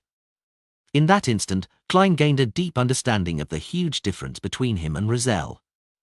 In addition, Roselle's description of the abyss's periphery had reminded Klein of the mysterious stone doors of Amon's mausoleum. A similar scene had appeared after the Church of Steam and Machinery's Archbishop Horemig's puppet made contact with it. I wonder what Roselle discovered there. At the very least, he didn't die from his exploration. He still had an exciting life after that. Klein moved his gaze down and read the remaining content on the diary page. The 24th of April. We proceeded down the peak in an attempt to probe deeper. The thick black fog is biting cold, as though it can erode flesh and the soul. Luckily, the Dark King I'm on board has certain items that resist this corruption, or I'll suspect that me and my Knights of the Apocalypse will become members of Pharaon's one undead legion. It's very quiet, and we didn't discover anything. His chapter is updated by November, EL being.co/m. The 25th of April. We saw devils, but they were in the form of rotting corpses. Behind the black, jagged mountain, below a slash-filled opening that one cannot call a path, there were different devil corpses that were either in normal or unimaginable places. It was as though they had all been killed at the same moment. The 26th of April. Either corpses or silence, there's no end up ahead. The items on the Dark King has begun to show signs of corruption. I've seldom had fear over the past few years, but here, that fear of the unknown is like an invisible hand that clasps my heart tightly. I have to leave. I have to return. I can't stay here any longer. What happened after this? Emperor Razel was very successful in escaping the abyss's periphery, or did he encounter something else? What does the abnormality over there symbolize? An intense battle? Klein subconsciously had some sense of anticipation as he flipped to the second page, only to be let down that it wasn't connected. The 8th of May. My beloved Bernadette is almost 2. The older she grows, the more likable she is. She's indeed a young lady who doesn't let down the excellent genes of her mother and I. Hearing her clearly call me daddy and seeing her bubbly figure, I suddenly felt a sense of satisfaction. Ever since I transmigrated to this world, I've done many things. I can say that some aren't honorable, but I've not felt any shame about it, nor have I ever regretted it. On the one hand, this has to do with me finding it very difficult to curb my desires, making it easy for me to be influenced by my environment. I have to thank fate that I've not met a desire apostle from the devil pathway. According to the records, I would definitely succumb to beyonders of this sequence. I might even be instantly killed. On the other hand, I still have a sense of alienation from this world. My parents in this world are very nice to me. I've also worked hard to make them proud, but I know that my feelings for them aren't substantial. Similarly, this is how I treat Matilda. It's more a possessive instinct rather than love. I have to admit that my mental state is like playing a role-playing game in virtual reality. My parents, brothers, and friends are all non-playable characters. I can devote some of my feelings to them, but never anything serious. Therefore, I can join all kinds of corrupted gatherings without any sense of guilt. I can face people I know well in a cold, ruthless manner. It's just like when I played the Elder Scrolls. I could slaughter an entire village just for a chicken. But after Bernadette was born, I realized that I had an additional sense of belonging to this world. I was no longer as estranged from it. This is my child, a living child of mine. Perhaps this is what so-called maturity is? Without children, it's impossible to realize this feeling. No, I don't even have a girlfriend. However, I have to be alert about this state of mind that's mentioned in this entry. It might not exist in the past, but it doesn't mean it wouldn't appear in the future. The higher the sequence, the greater one's godhood is than their humanity. Klein sighed silently as he flipped to the third diary page. The 6th of January, a brand new year, a brand new beginning. After advancing to artisan, I finally have the powers to do that thing. That is to create the mysterious silver plate in my memories. There is a high chance that my transmigration was a result of it. In fact, after I became a savant, I could already recall its appearance, as well as the strange symbols and patterns on its surface. But the past me could clearly sense that I wasn't able to replicate something like that. The 9th of January. I finally succeeded after repeated failures. Holding the silver plate filled with special symbols and patterns, I tried hard to inject my spirituality in a bid to activate it. An endless greyish-white fog seemed to surface before my eyes, but nothing happened. Is it a problem with the material, or am I lacking certain requisites? The 10th of January. According to my recollections of my transmigration experience, I restored my past state, believing that I no longer lacked anything. However, the mysterious silver plate only showed me the strange grey fog. It wasn't able to help me do anything. Since this doesn't work, how did I succeed in my transmigration back then? I temporarily gave up on my attempts, and I destroyed the silver plate I created. Perhaps when I'm a high-sequence beyonder and become a demigod, I will have a way to interpret those patterns and symbols to figure out the truth behind my transmigration. Yes, I'll definitely become a demigod. I'm the protagonist of this era. Grayish-white fog. The Emperor saw an endless grayish-white fog after replicating the mysterious silver plate from Earth. Klein's eyes suddenly shrank when he read the diary entry. There happened to be an immutable endless grey fog beneath his feet. Could it be that our transmigrations have to do with this mysterious space? But why is the Emperor unable to enter, but I can? According to the Emperor's diary entries of the last few stages of his life, he definitely didn't crack the mystery of the silver plate. Otherwise, he wouldn't have not thought of this place when he was in his moment of great despair and mania. He wouldn't have not used this place as his crutch. Klein raised his head as his gaze landed outside the ancient palace. He recalled that deep in this mysterious space, there was a staircase of light that seemed to lead to heaven. It seemed to correspond to his sequence.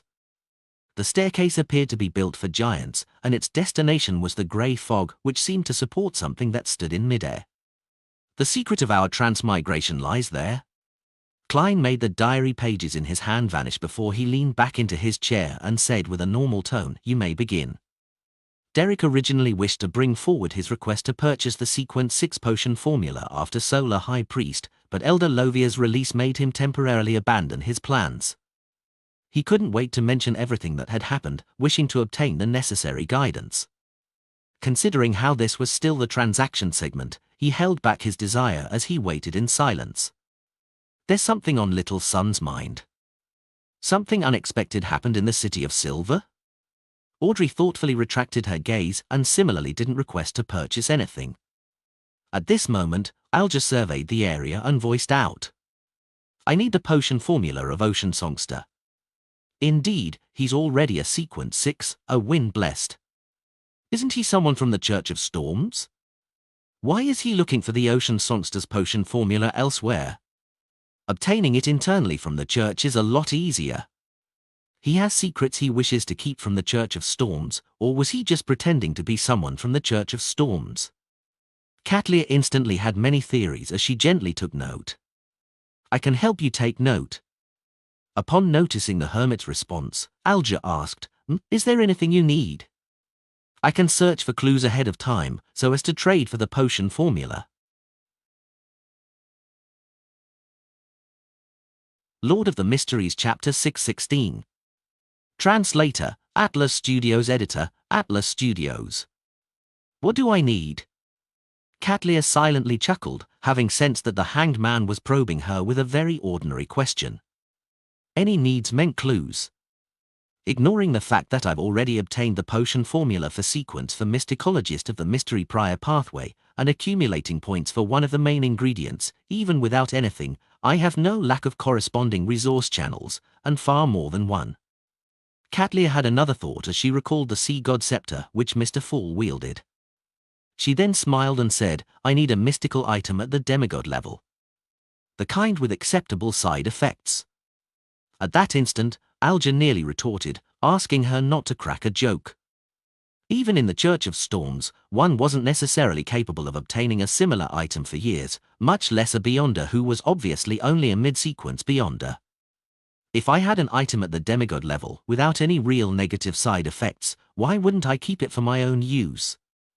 Alja knew that the hermit was using mockery to respond to his attempt at sounding her out, but he wasn't as irascible as his peers. He slowly took a deep breath and said, "I'll keep an eye out. But you should know very well that just an effective clue towards such an item might be enough to cover the cost of an Ocean Songster's potion formula." Very staid. Not easily angered. This is very different from the usual style of the Church of Storms. Was the conclusion of my first observation wrong?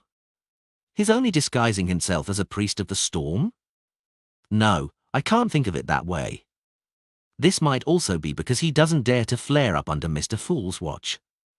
Or perhaps, he's just an odd one out in the Church of Storms. There might not be many, but it's not extremely rare. Katlia wasn't greedy. She didn't sound him out a second time as she nodded. "I know." As the conversation between the two came to an end, no one made any requests during the transaction segment. A number of members already had the means to obtain whatever they needed, so there was no need to make any requests for purchases. It was mainly Audrey and Force who were waiting for the subsequent potion formulas. Another reason stemmed from their financial situation or circumstances, and they weren't able to make any early expenditures. This included Emlyn, who was filled with desire for the Sanguine's Viscount inheritance, as well as Miss Magician, who wanted a mystical item. Indeed, as everyone slowly cast off their statuses as low sequence beyond us, advancements are no longer that fast. The rate of transactions will also rapidly drop. In the past, there was basically 1 or 2 deals every week, but now, it might be 2 to 3 weeks. In the future, it might even be 3 to 4 months. Without knowing whether it was for the better or worse, Klein nodded gently to indicate that it was time to engage in the free exchange. Audrey looked at Derek and waited for him to describe the unexpected situation at the City of Silver. Derek didn't let her expectations down. Before anyone could speak, he earnestly said, "Elder Lovia has been released. I encountered her at the library." "Shepherd Lovia has been released?" Using flesh and blood, the entire team that she led was corrupted by the true creator, so how can she be without any problems? What is the 6-member council thinking? Klein originally wanted to say something along the lines of, "If there's nothing wrong with Lovia, I'll chop off my head and gift it to the true creator to be kicked like a ball." However, considering how swears and curses involve deities in them and might lead to terrible consequences, he rationally changed his thoughts. "Of course, I don't have to be that careful with me above the grey fog." He sighed inwardly. "Elder Lovia has been released? That shepherd?" Audrey quickly recalled what the name meant. Back then, Little Sun had used Blasphemer Amon's possession and Mr. Fool's help to expose the fact that the entire exploration team had been corrupted by the true creator. As for the team, it was led by Lovia. Her job as a shepherd happened to correspond to the secret suppliant pathway of the true creator. "Yes." Derek nodded earnestly as he looked towards the Hanged Man. Alger thought for a moment before asking, "Has your chief returned to the City of Silver?" Why would Mr. Hanged Man suddenly ask about this? Ah, right. To release such an important figure, it's impossible that the other elders of the 6-member council wouldn't wait for the chief's return. If the chief has yet to return and that they had decided this without his consent, it goes to show that the situation is even more terrible than one can imagine. It was so terrible that they couldn't even await his return. If the chief has already returned, then the reason for releasing Lovia has a high chance to do with the outcome of the exploration. This is because, according to Little Sun, this is the only exploration in recent times for the City of Silver. Sigh, why didn't I think of this? Audrey, you're still lacking in experience. Audrey reflected and consoled herself in thought. Yes, not long ago. Derek was surprised by Mr. Hanged Man's accurate guesses. At this moment, Force, who had been listening quietly, combined what she knew from before and suddenly had an idea. "Mr. Sun, could this be the situation? Your chief led the exploration team and that little boy, Jack, to seek out a path that leads to the outside world, but they realized that the power of the true creator is required. This isn't a lie I'm fabricating, but an inference of the facts. The father of that boy, Jack, belonged to the Aurora Order, and they were seeking the holy residence of the true creator before arriving where you are. Therefore, for the entire City of Silver, your chief decided to release Shepherd Lovia after returning." "If that's really the case, Mr. Sun would be in grave danger," Audrey said with worry. Force's word sank Derek's heart. At this moment, Alger shook his head. "No, I have the exact opposite belief. Miss Magician's inference is identical to my theory, but I believe this will make it safer for the Sun." "Why?" Derek's heart calmed down as he asked.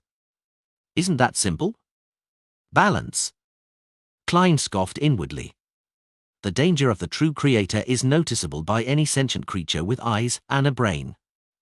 Your chief will definitely not put all his chips on him. He definitely needs a force that can counterbalance the true creator.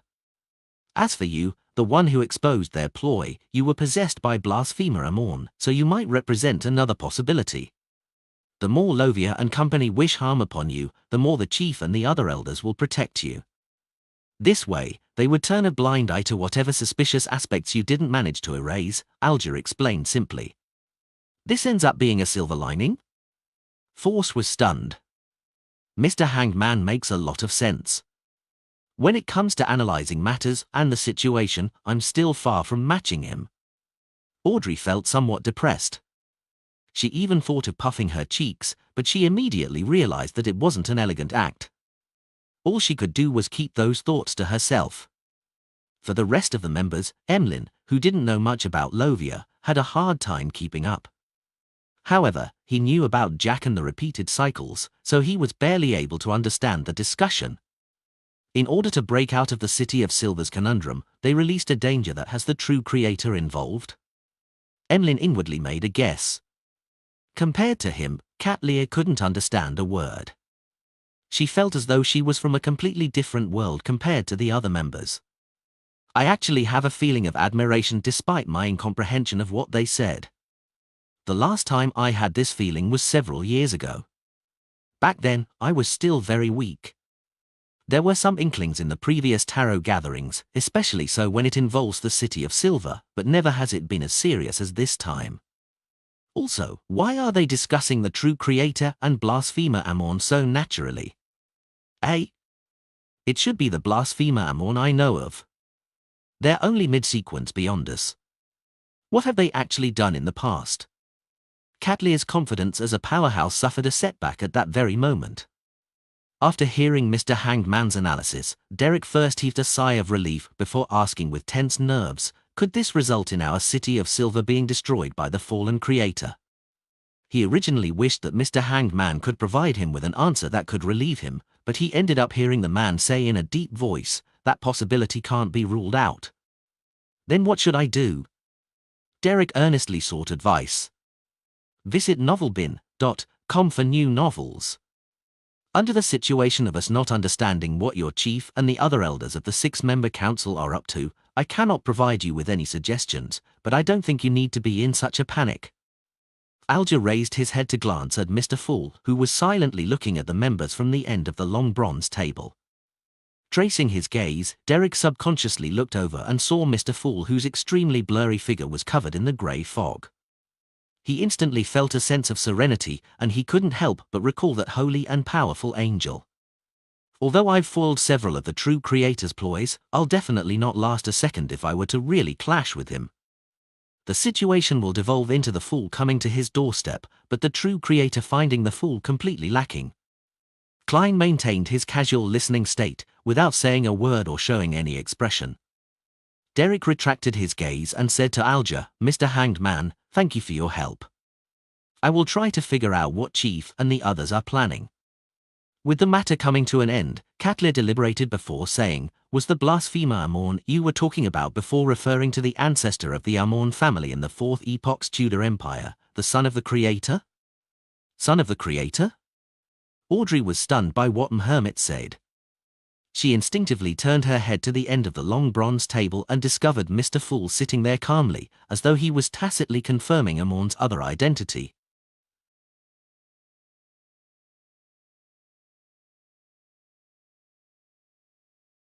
Lord of the Mysteries Chapter 617. Translator, Atlas Studios. Editor, Atlas Studios. The son of the creator?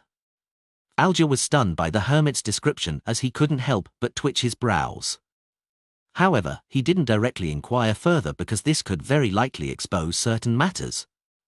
Besides, he was very confident that there would be other members asking. The son of the creator?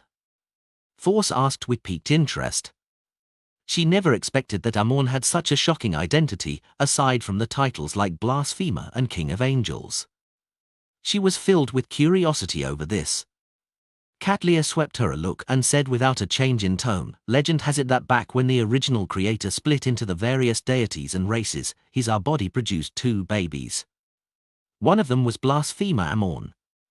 The mural inside Amon's mausoleum was somewhat different from your description.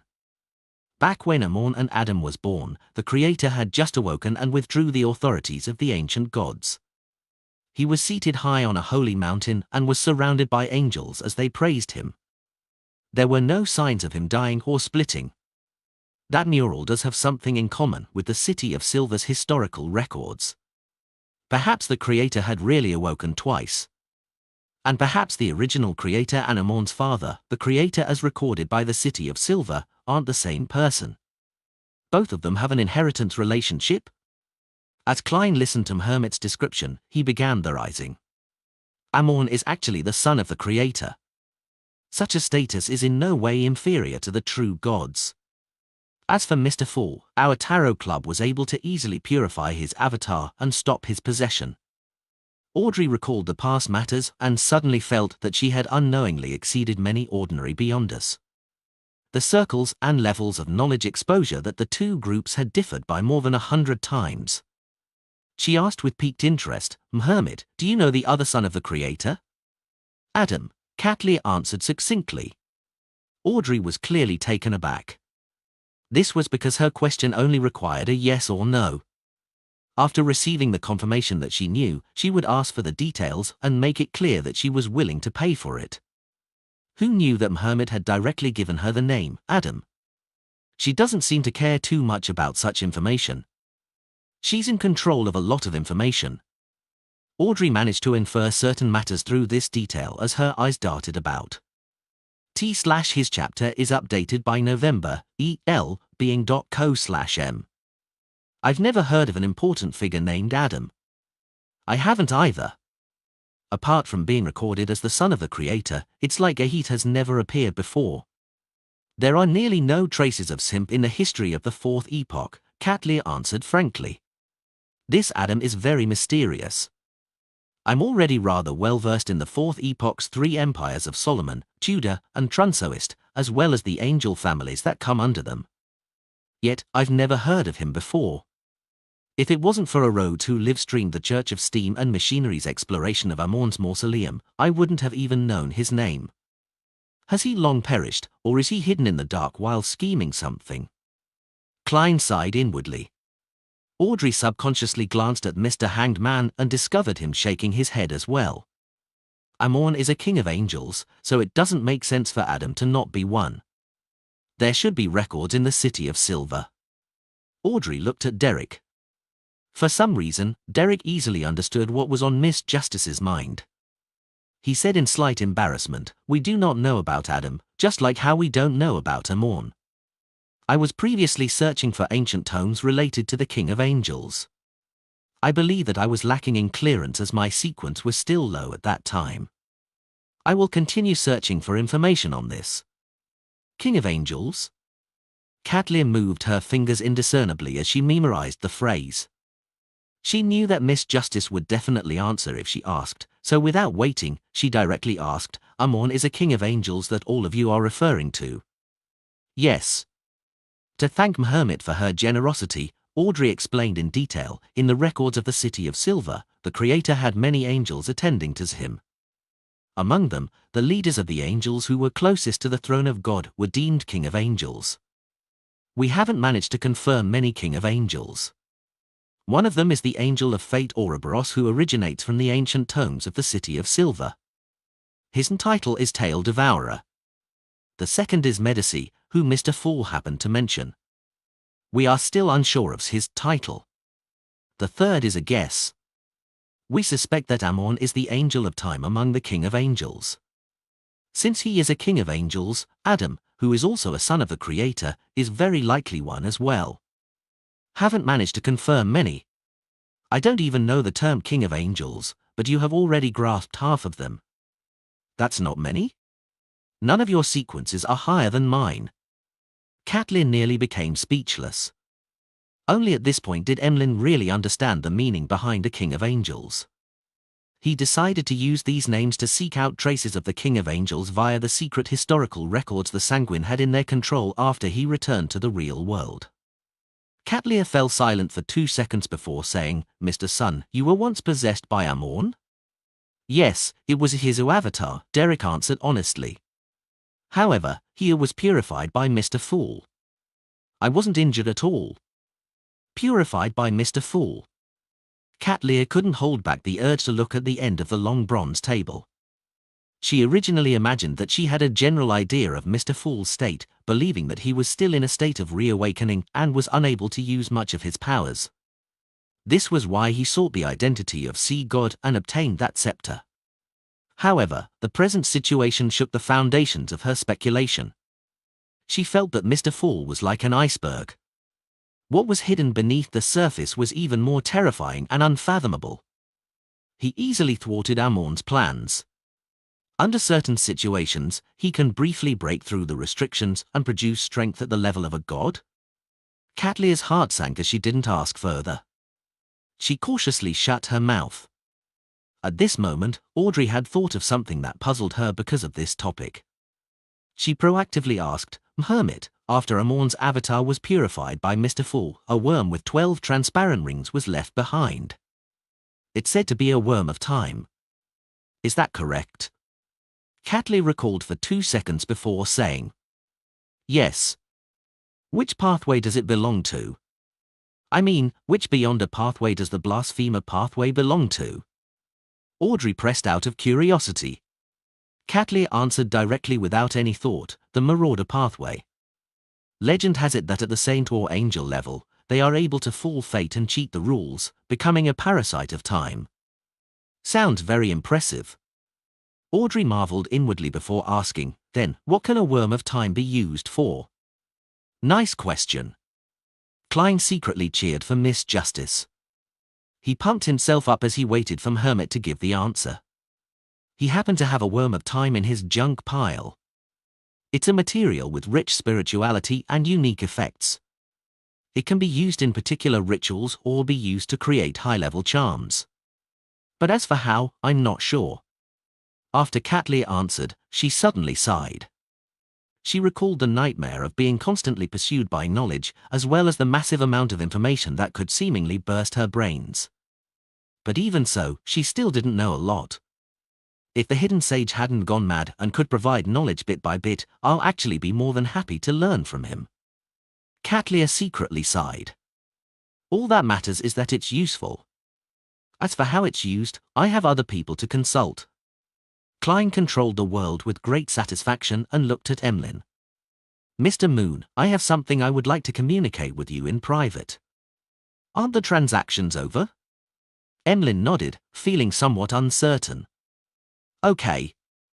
The world immediately requested for Mr. Fool's permission and successfully obtained the privilege of isolating everyone.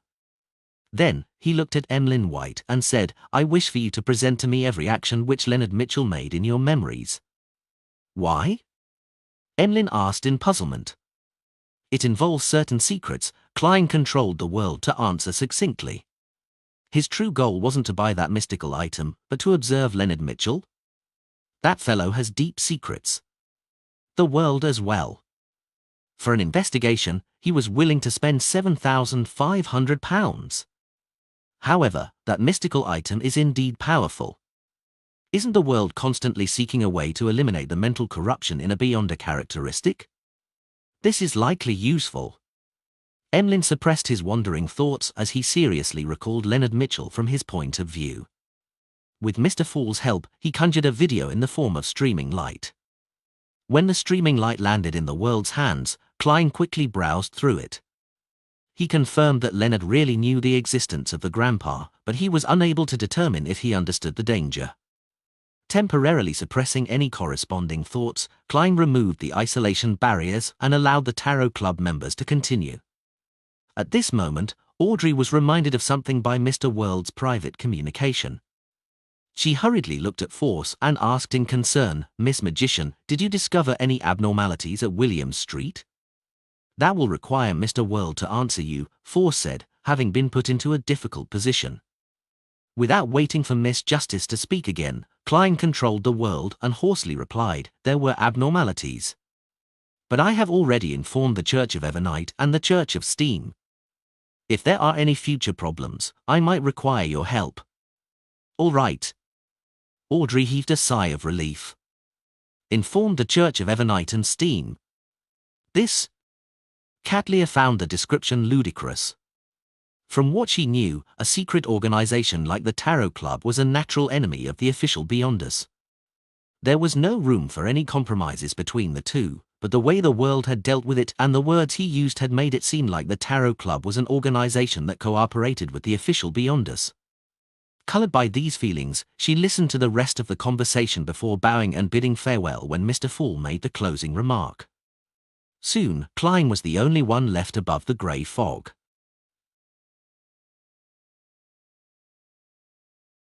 Lord of the Mysteries Chapter 618. Translator, Atlas Studios. Editor, Atlas Studios. Second floor of the Sweet Lemon Bar, in the boss's room. Bill Brando held a cigar as he stood by the window. He was looking out, and his eyes were out of focus as he wore a dark and terrifying expression. At this moment, a bodyguard entered, bent his back slightly, and carefully said, "Sir, Sutherth has returned from the east." "Let him in." Bill tried hard to correct his expression. Sutherth Yan was his assistant, an important member of the Adventure Association. In less than a minute, Sutherth, who was dressed in a linen shirt, brown jacket, and red headscarf, walked in. He looked to be in his 30s and had bronze skin. He had recessed eye sockets and a black mustache below and under his lips. He was obviously someone who spent most of his time at sea. Sutherth bowed rather informally and sized up Bill Brando. "Boss, something happened?" "Yes, something happened. From the looks of it, it will fail." Bill didn't keep the matter from him as he sighed. "I have no idea how I'm going to answer that important figure." Without waiting for Sutherth to answer, he asked, "Have there been any changes at the Eastern Front?" "Still the same as usual. The pirates are still after every ship they can plunder. They even target each other. The Navy is only able to guard the various colonial posts, and they're barely able to maintain smooth passage through the sea routes while protecting the relatively important ships. There are often sea battles with both sides obtaining victories at times," Sutherth said as he shrugged his shoulders. "The eastern front of the Sonia Sea is a pirate's playground." Bill sighed in agreement. His chapter is updated by November, EL being .co/m. Sutherth thought for a moment and added, "There has been some recent news from the islands on the Eastern Front. Apparently it first originated from the Black Death." "Vice Admiral ailment? What news is it?" Bill asked, his interest piqued. Sutherth said with a solemn and excited tone, "Vice Admiral Ailment really encountered an assassination attempt and was seriously injured. And the person who attacked her was the adventurer, German Sparrow." "German Sparrow?" Bill blurted out. "Yes, it's him. He really is a powerhouse at the level of a pirate admiral. Even if it was a sneak attack, it happened on the Black Death. There were so many infamous pirates around, but he managed to successfully escape after dealing a heavy blow to Vice Admiral Ailment. He later hunted Wormtongue Mither," Sutherth answered with affirmation while sighing. Bill staggered before sighing. "That's important news. There are very few powerhouses at the pirate admiral level among adventurers. To be able to deal a heavy blow to a pirate admiral on her flagship while alone, such an operation can only be done if one is absolutely confident in themselves or crazy enough. Only a madman will infiltrate a pirate admiral's flagship in an attempt to assassinate her, instead of finding another spot."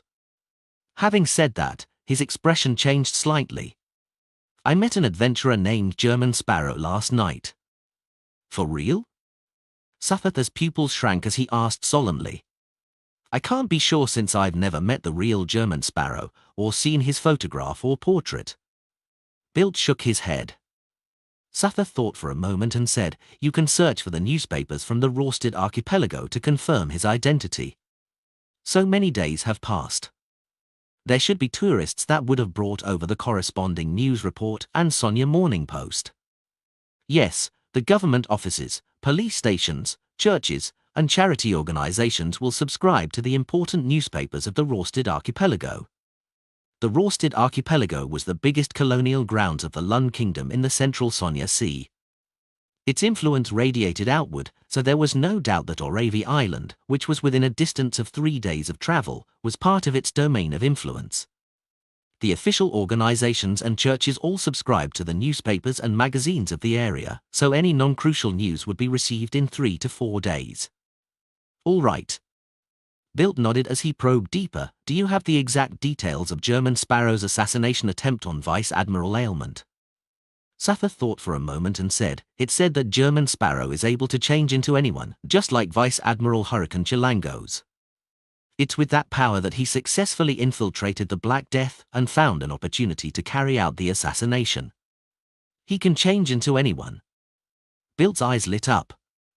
No, that won't do. That's a crazy guy who dares to infiltrate the Black Death to assassinate Vice Admiral Ailment. He causes one to instinctively fear him and distance themselves from him. The light in Bilt's eyes dimmed. Furthermore, I don't even know if he's the real one or not. He subconsciously shook his head. I wonder when the Nighthawks and Machinery hive mind will take action and deal with the abnormality at William Street. I hope they do it as soon as possible. Amidst his thoughts, Klein left the grey fog and returned to the real world. After some consideration, he took out a piece of paper and laid it out on a brown desk. He wrote with a dark red fountain pen, asking about Mr. Azig's recent situation before mentioning how he had discovered that someone had a parasite in him while he was searching for a mystical item that could steal the beyonder powers of others. Following that, he seemingly asked in passing if there was a way to avoid the parasite and inform the host. With this as a topic starter, he added how he learned from others about information regarding the Worm of Time that was related to high-sequence beyonders from the Marauder pathway. He also mentioned that he knew that such an item could be used as a sacrificial item in important rituals or as a material in high-level charms. However, he had no idea how to produce them. Phew. Klein put down the fountain pen, folded the letter, and brought the copper whistle to his lips. He blew at it forcefully. White bones spewed out like a fountain, forming a gigantic skeleton messenger. But this time, the messenger didn't bore out from downstairs, and it instead tore through the ceiling like many times before, looking down at the summoner from above. Klein knew that this wasn't because the messenger had become impolite again, but because he was staying on the first floor of an inn. He flicked his wrist and threw the letter like a dart, making it land accurately in the messenger's huge bony hand. The flames in the messenger's eye sockets flickered as though it was observing Klein, but ultimately, nothing happened. Its body disintegrated into a waterfall made of bones as they drilled into the ground. After everything was done, Klein didn't spread open the paper crane. He erased what had been written and wrote the same content to seek advice from the Snake of Mercury, Will or Septin. This was because he realized something terrible. The paper crane wasn't a mystical item or beyond a weapon. It was an ordinary piece of paper that had been folded. After repeatedly having its content erased by an eraser, it was beginning to show signs of its structural integrity failing.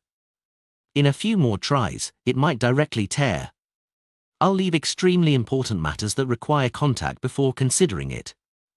For example, only when Mr. Azig isn't sure how to bypass the grandpa to warn Leonard. Klein shook his head silently and rapidly packed up the items on his desk.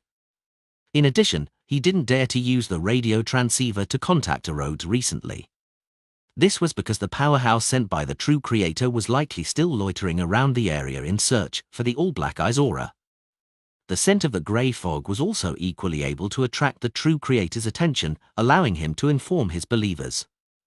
Today, I'll continue being a tourist and relax. Tomorrow, I'll begin searching for an opportunity to do real acting. Klein retracted his thoughts, draped on his coat, and took his top hat before walking out the inn. He planned on heading to the mountains outside Oravi Harbor to watch the sunset. This thought stemmed from a popular novel. Its author's name was Lee Marstein.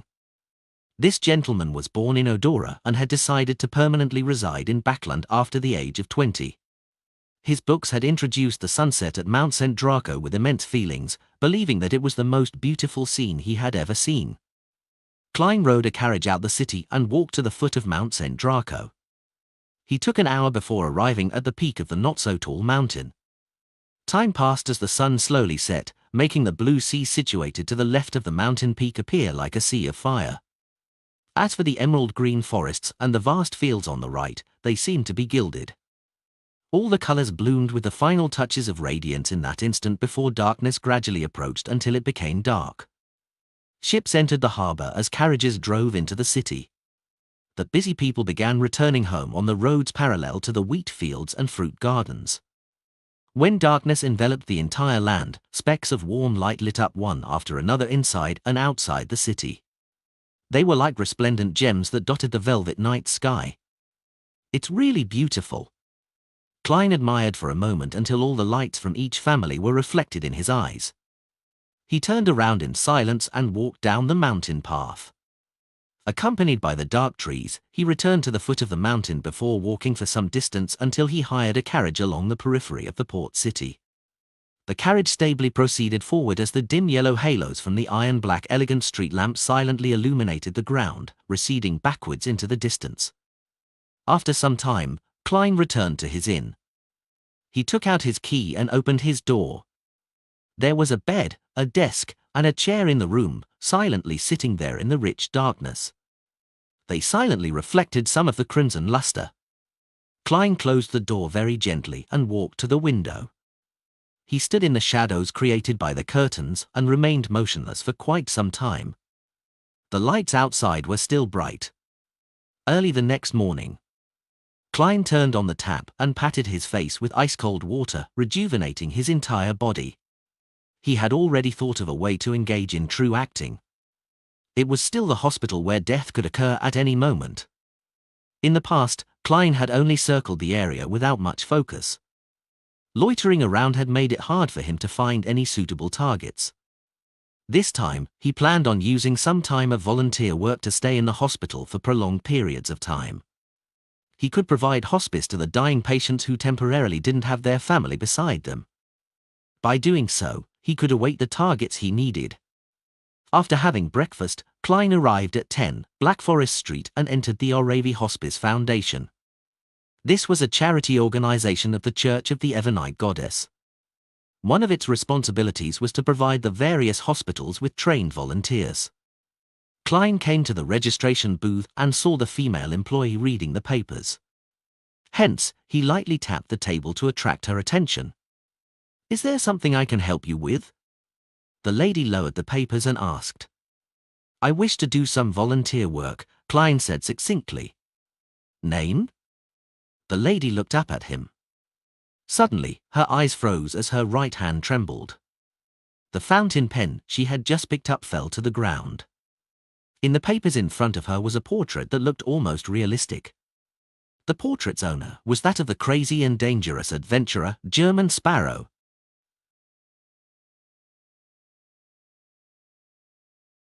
Lord of the Mysteries Chapter 619. Translator, Atlas Studios. Editor, Atlas Studios. Oravi Hospice Foundation. The lady responsible for volunteer registration hurriedly bent her back as she frantically searched for the fountain pen which had dropped. At this moment, Klein also noticed that she was reading a news report paper from a few days ago. It was back when his portrait and escapades were published. This area subscribes to newspapers from the Rorsted archipelago as well. From the time it takes to sail between the places, it's true that they can only read news from 3 to 4 days ago. If I had known earlier, I would have worn a new face and thought of a fake name before coming. Klein stood in front of the desk as he thought helplessly. The lady in her 30s finally picked up the fountain pen, raised her head, and said with a trembling voice, "Why you want to do volunteer work?" "Yes," Klein gave an affirmative answer. "But you're an adventurer," the mortified lady stammered for an excuse. She instinctively didn't want such an extremely dangerous person to do volunteer work. Being famous isn't necessarily a good thing. "Forget it. I'll switch my appearance and name before coming again." Klein had the intention of giving up as he questioned her without any emotion, who made the rules that adventurers can't do volunteer work. The lady responsible for the registration was on the brink of tears as she blurted out, "It wasn't me." The volunteer registration room became abnormally quiet. Klein was first taken aback before he felt like laughing. It took him a great deal of effort to maintain German Sparrow's image. After the lady calmed down, she sensed that her answer was clearly problematic. She forced a smile and said, "No, I mean, this isn't regulated by anyone. My impression of adventurers is that they are very busy. They need to be out at sea and have very little time to do volunteer work. That's them, Klein answered succinctly. The lady held her palm to her mouth as she revealed a smile. All right. I'll immediately help you with your registration. As she spoke, she pulled out a form and handed it over. Please fill it in. We will provide the corresponding training and volunteer jobs according to your requests. We will contact you, or you can always come over to inquire for any updates. She had already made up her mind not to put German Sparrow's form into the docket. Instead, she would hand it directly to the Foundation's person in charge and the police. Goddess, why is this dangerous fellow here to do volunteer work? She secretly drew a crimson moon on her chest. Klein nodded in silence. He took the form and sat down. Picking up a fountain pen, he began filling in his basic information. During this process, a man in a doctor's gown entered and asked, Joanna, are there any new volunteers? We'll begin the morning training. Joanna, who was in charge of the registration, had the intention to shake her head. However, German Sparrow, who sat opposite her, gave her an intense sense of pressure even though he remained silent and didn't raise his head. She didn't dare to lie. There is, she first replied to the man and then looked at Klein. Mr. Sparrow, do you wish to receive the basic training for volunteer work now, or do you wish to wait until tomorrow? Klein thought for a moment before saying, now. He planned on familiarizing himself first, allowing him to show his professionalism at volunteer work after changing his identity. That way, he could quickly help out at a hospital. Joanna clearly drew a breath and said, then follow Mr. Gravier after you are done filling in the form. All right, Klein replied calmly. Half an hour later, the calm and polite adventurer who had his madness hidden in him stared at the abnormally dirty toilet in front of him. He held his breath and said, scrub it? Right, you have already received the basic training on how to carry a patient. However, that isn't the most common task we do at a hospital. We're mainly in charge of cleaning a patient's vomit or changing and washing the linen, as well as maintaining the cleanliness of the washroom. Matters such as bandaging wounds are left to the professionals. We only need you to have the basics grasped. Gravier pinched his nose as he pointed to the stained toilets. A volunteer has already demonstrated it to you. Please begin. This is very different from what I imagined. Completely different. Klein's first reaction was to turn his back and leave, but he ultimately picked up the cleaning tools with a deadpan expression. He held back his disgust and went over before crouching down. Then, he leaned back a little as he extended his right arm. At noon, Klein took off his white gown and wore his top hat before leaving Oravi Hospice Foundation with a cold expression. He had serious second thoughts about continuing the volunteer work to find opportunities for real acting.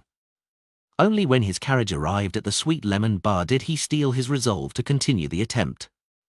I have to become a Nimblewright master in 1350 and digest the potion, so as to begin seeking the clues to become a high-sequence beyonder. Klein emphasized his goal once again. He retracted his emotions and entered the Sweet Lemon Bar. He spent 8 pence for apple cider marinated pork ribs and a piece of buttered bread. Together with a cup of rye beer costing 1.5 pence, they formed Klein's lunch. He finished eating in an unhurried fashion before using a handkerchief to wipe his mouth. He said to the bartender, "Where's your boss? I have something to talk to him about." Since he had already verbally agreed to join the Adventure Association, Klein naturally didn't plan on missing the opportunity to use this loose alliance. He planned to ask Bill Brando to contact unaffiliated artisans or artisans who were willing to moonlight. He wanted an artisan to create an item like Azic's copper whistle, so he didn't need to set up a ritual and chant the incantations every time he summoned his messenger. It was complicated, troublesome, and a waste of time. Of course, if Bill Brando didn't know an artisan, Klein didn't plan on forcing the matter. After all, joining the Adventure Association didn't require him to pay. The bartender pointed to the staircase and said, "He's on the 2nd floor. If you've already agreed to join his association and have seen those bodyguards, then they'll let you up." Klein nodded indiscernibly and slowly got up before walking towards the staircase. Indeed, no guard stopped him. Only when he reached the second floor did a bodyguard approach him to inquire about his purpose. Thanks to his reputation as German Sparrow, he easily met Bill Brando again. He also saw an unfamiliar man beside him. My friend, Sathathyan, an important member of the association. Bill pointed to the man in a red headscarf. At the same time, he exchanged looks with the man and saw the seriousness and puzzlement in each other's eyes. After a simple greeting, Klein got a chair to sit on. He directly said, "I wish to obtain the help of an artisan. I wonder if the association is able to provide any clues." Artisan? Bill sucked at his cigar and paused for a few seconds. He deliberated for a moment before saying, "I do know an artisan, but he's unwilling to meet strangers. This will bring him grave danger. If you have any requests, then I can be the middleman.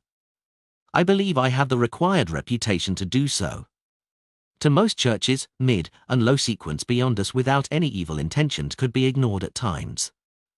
However, artisans needed to be dealt with indiscriminately.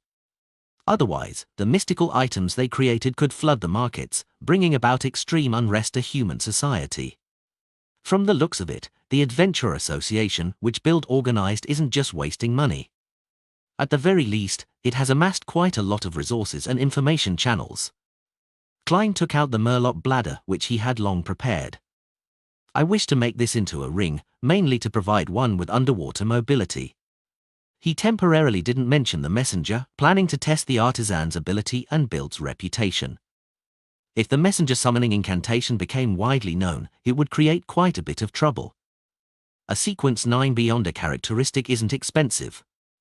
Even if Bill succumbs to greed and usurps the created mystical item, it doesn't matter. After all, I have a bunch of charms from the sea god domain. Furthermore, it's not like I can't find him to settle the debt. This is better. For him to be able to organize an adventurer association, he definitely has plenty of money and ingredients. As Klein's thoughts reeled, he couldn't help but size up Bilt. In that instant, Bilt shuddered for some baffling reason. All the hair on his back stood up. He felt as though German Sparrow's eyes looked like he had seen a treasure trove. As treasure, this wasn't a good experience at all. Visit novelbin.com for new novels. Bilt glanced at Sathath and forced a smile. This is a Murloc's bladder, right? Making a material at this level into a mystical item basically wouldn't have any accidents. The artisan's fee is £150. You can pay me after it's crafted. A very fair price. Klein nodded silently as he threw the Murloc bladder over. After Bilt caught it, he added, "Help me ask the artisan if he has the ability to fix the summoning ritual of a spirit world creature onto an item which can be used for at least a year." "No problem." Bilt heaved a sigh of relief before signaling to Sathath with his eyes. Sathath rubbed his depressed eye socket and took a step forward. "Mr. German, would you be interested in heading out to sea soon? We already have a few pretty good ships. They're planning on hiring manpower to the Eastern Front to hunt pirates." "Interesting, but my focus right now is to digest my potion." Klein calmly shook his head. Sathath's smile froze before vanishing. He didn't say anything further, as it was a rejection from an adventurer at the pirate admiral level.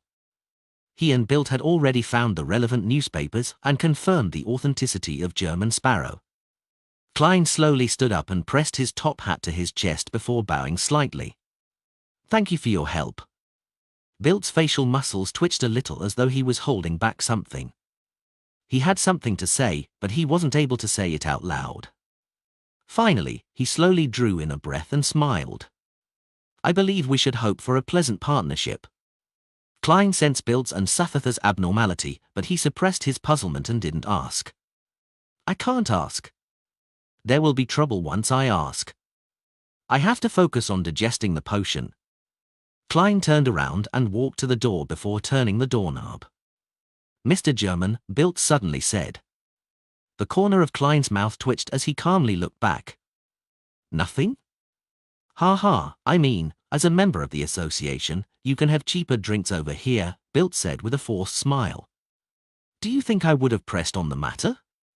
TSK? Klein gently nodded and opened the door to leave. After watching his back vanish, Bilt stared in a daze for 2 seconds before letting out a long sigh.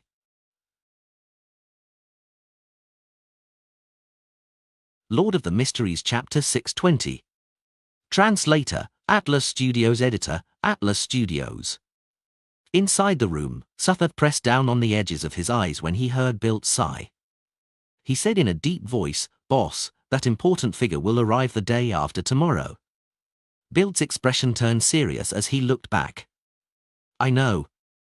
We only have 2 choices. First, we ignore whether German Sparrow is worth trusting, and we entrust him with the mission. We can only hope for the best outcome.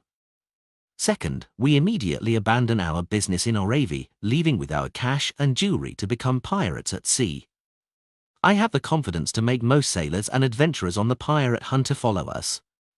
Sutherth paused before adding, "Boss, back when you were an adventurer, leading our ship and hunting pirates, you were always this decisive and tenacious. I believe you have already made your decision. There's no need for me to do anything else." Ha ha, there's no need to suck up to me. Bilt smiled bitterly.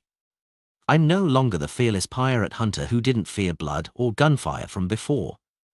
Long periods of an easy and comfortable life have dulled my will. I don't even wish to seek out chances to advance. Those companions who had turned into monsters still live on in my mind. Phew. He exhaled as his expression instantly turned solemn. However, you're right. We don't have time to hesitate. We have to immediately make a decision. Having said that, Bilt turned his head and gestured at the window with his chin. Sutherth was taken aback for a moment before understanding what his boss meant. After leaving the Sweet Lemon Bar, Klein strolled by the side of the street, planning to hire a carriage at the crossroads. At this moment, he heard a window open above him and saw a figure jump down. Perhaps after experiencing the terrifying incidents involving the Antigonus family's notebook and Banzi Harbor's strange telegraph office, Klein's first reaction was that Bilt Brando was dead. He had suddenly died after his visit and was thrown down from upstairs, falling to the ground with his eyes wide open. This was just like how he saw Ray Bieber's mother dead in a reclining chair back then. The body was highly decomposed, and the eyeball fell to the floor because of the external disturbance. Similar thoughts flashed through his mind as Klein discerned the figure who had fallen from upstairs to be Sutherth Yan, not Bilt Brando. Furthermore, he looked normal and was clearly still alive. All news stories at n0v/b/n.com. Oh no, here comes trouble. Klein's heart skipped a beat, having a more accurate guess. If it were himself, he definitely would have pretended not to see Sutherth Yan jump off the building to intercept him, running before the man could even say a word and until he shook him off his tail. It would be akin to how Admiral of Stars was being pursued by knowledge. Unfortunately, I'm currently German Sparrow. A crazy adventurer wouldn't flee because of such trivial matters. Sigh, getting to know myself better is an additional perk. Klein halted and watched as Sutherth firmly landed on the ground. He bowed with his hand placed over his chest. Mr. German Sparrow, we have a very important task to entrust you. Here it comes. Klein calmly replied, I won't be that free lately. This wouldn't waste too much of your time. You can first listen to what it is about before considering to reject or accept it, Sutherth said earnestly. I'm afraid I have no choice but to accept it after hearing it. Actually it's still all right.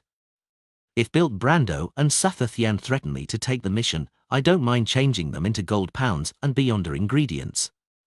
Klein thought it through seriously and discovered that he didn't need to have too many reservations out at sea. Having the strength of a pirate admiral basically made him unstoppable in most areas. He took out the pocket watch in his inner pocket and opened it. I'm giving you 5 minutes. All right, that's enough. Sutherth pointed at the entrance to the Sweet Lemon Bar behind Klein. Returning to the room, Klein glanced at the wall clock and said coldly, you still have 3 minutes and 12 seconds.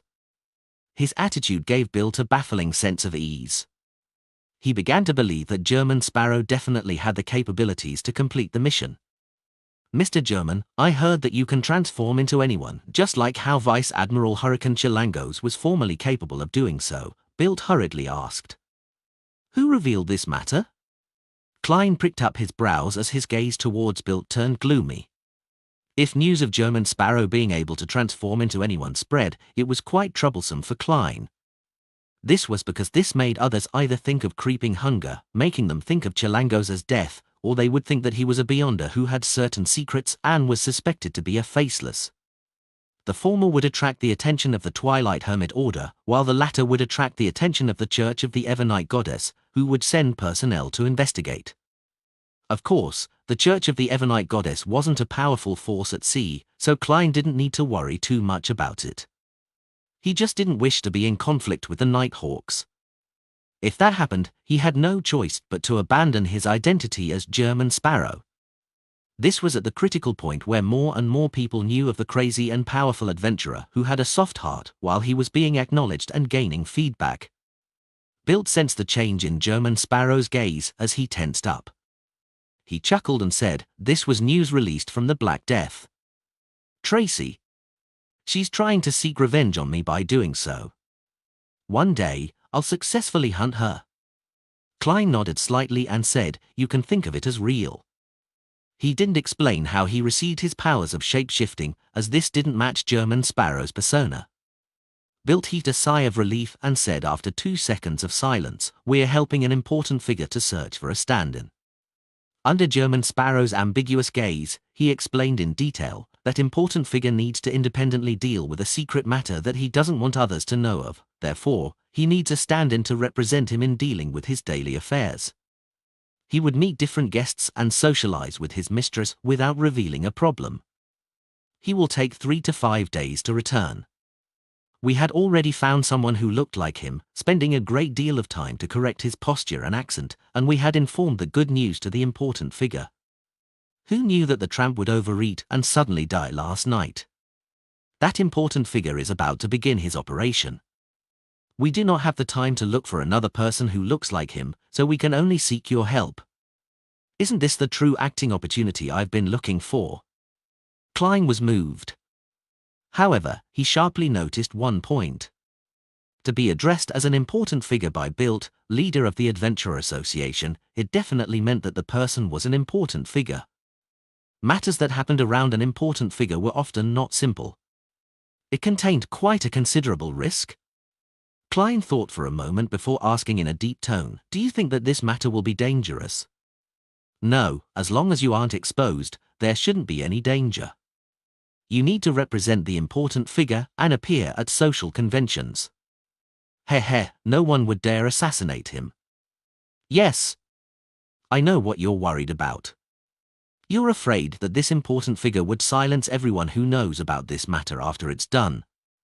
Don't worry, the pirates have fabricated plenty of vicious rumors about him, so even if this matter succeeds, no one will believe it even if you divulge this in the future.